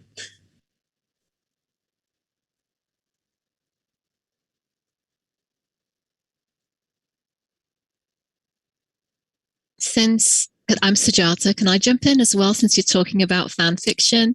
And I think Fletcher was the original, the author of the first Shakespearean fan. So I think you can see this as fan fiction, really. And Shakespeare's doing it too. That I've got the picture of a black horse behind me.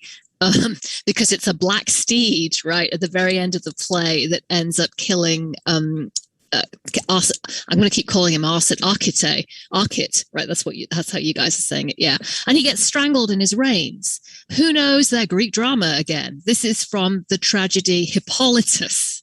So again, it's Shakespeare's back joke. It's like, oh, this is this is the death of Hippolytus' son Hippolytus, but I'm going to put it on this character, even calling her Hippolyta rather than any of the other names he could have called the Queen of the Amazons. It's a gesture towards what he's read and how he wants to bring it in.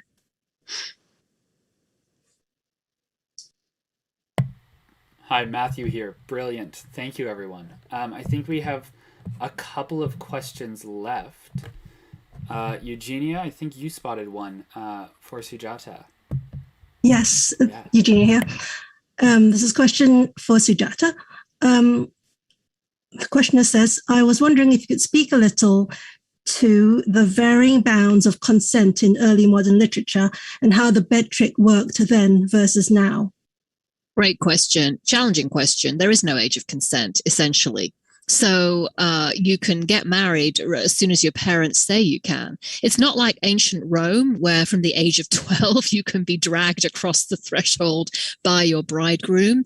And one of the things you know from putting on Romeo and Juliet is that it's within the text. All the older people are telling them constantly, this is gunpowder, this is going to burn itself out, you're too young, and so on. So that's something that's in the text. And so that you can be too young. You can be too young.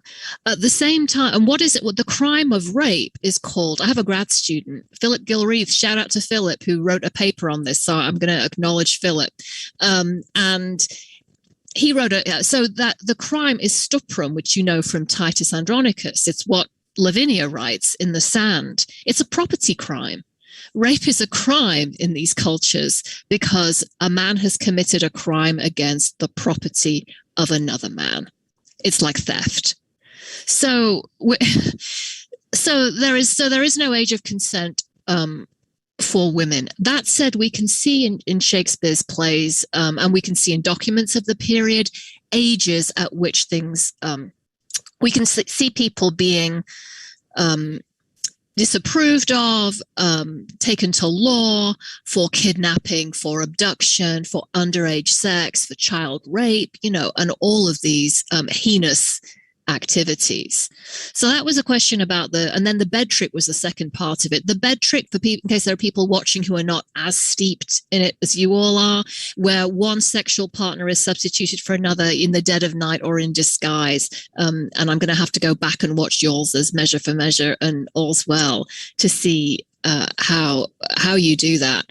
This is something you find as far back as 1001 Nights. You find it in all kinds of mythological stories. You find it again in Greek myth, Arthurian legend too, the conception of Arthur.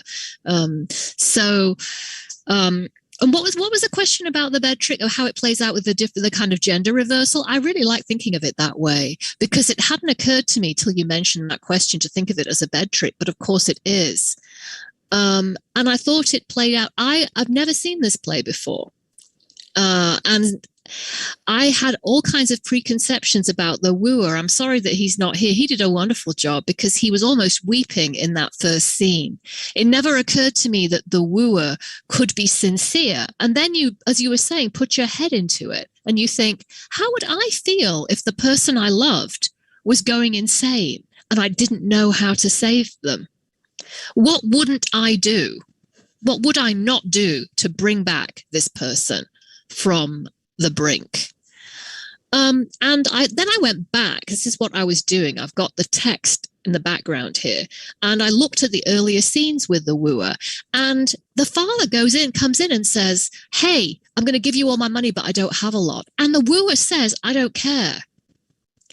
Right? He says, in fact, I'm going to give her whatever I have. This is very different from, for example, Petruchio at the beginning of Taming of the Shrew, or many of the marriages that are arranged. So Annabelle in the chat here says, can I say something on the interpretation? So it's not too late. I'm going to mute and let you go for it.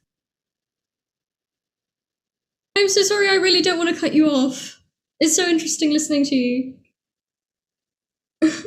No, go for it. I'll pick it up later if we have time. Okay, so I just wanted to talk about, for instance, we were talking about character interpretation, and it was really interesting to watch, like, you know, the big roles being interpreted, Theseus, Hippolyta, Emilia, etc. And when it, and then, for instance, you think of, like, some of the smaller roles, and, like, all the ensemble members, like, they killed it tonight, so, like, well done, everyone, you were amazing. But it's just interesting, because you have to fill in the ambiguity between the ambiguity, as such. Because a lot of these characters, for instance, deliver facts. And just like, for instance, I'm just going to give an example. When I was telling Emilia, like, okay, first it was Palamon, now it's Archite. You really need to just try and find the feelings behind that. And there are so many different ways you can think about it. You can either be like excited about the fight, or, you know, you can really feel for Emilia. And you can kind of go between the two, or I'm sure there are various other interpretations, and everyone had all sorts of options and they chose brilliantly. So basically, well done, everyone.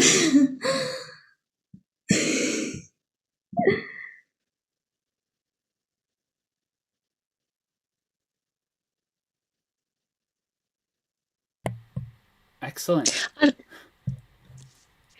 I don't have anything more to say about the bed trick, except it's intriguing to think of it as a bed trick, and it really made it really humanized it to see it live. Matthew here. Thank you so much, Sujata. And thank you everyone for all your kind words. It is quite late, apparently, in the UK right now. So unfortunately, we are going to have to say farewell. Groundlings, it is with a heavy, heavy heart that we must say goodnight. Keep your eyes peeled for developments and growth and evolution as our chrysalis progresses.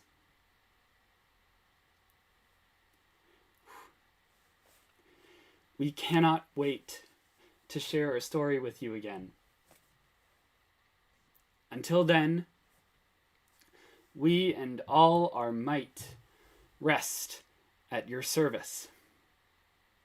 Guys, gals, non-binary and gender flux pals, good night.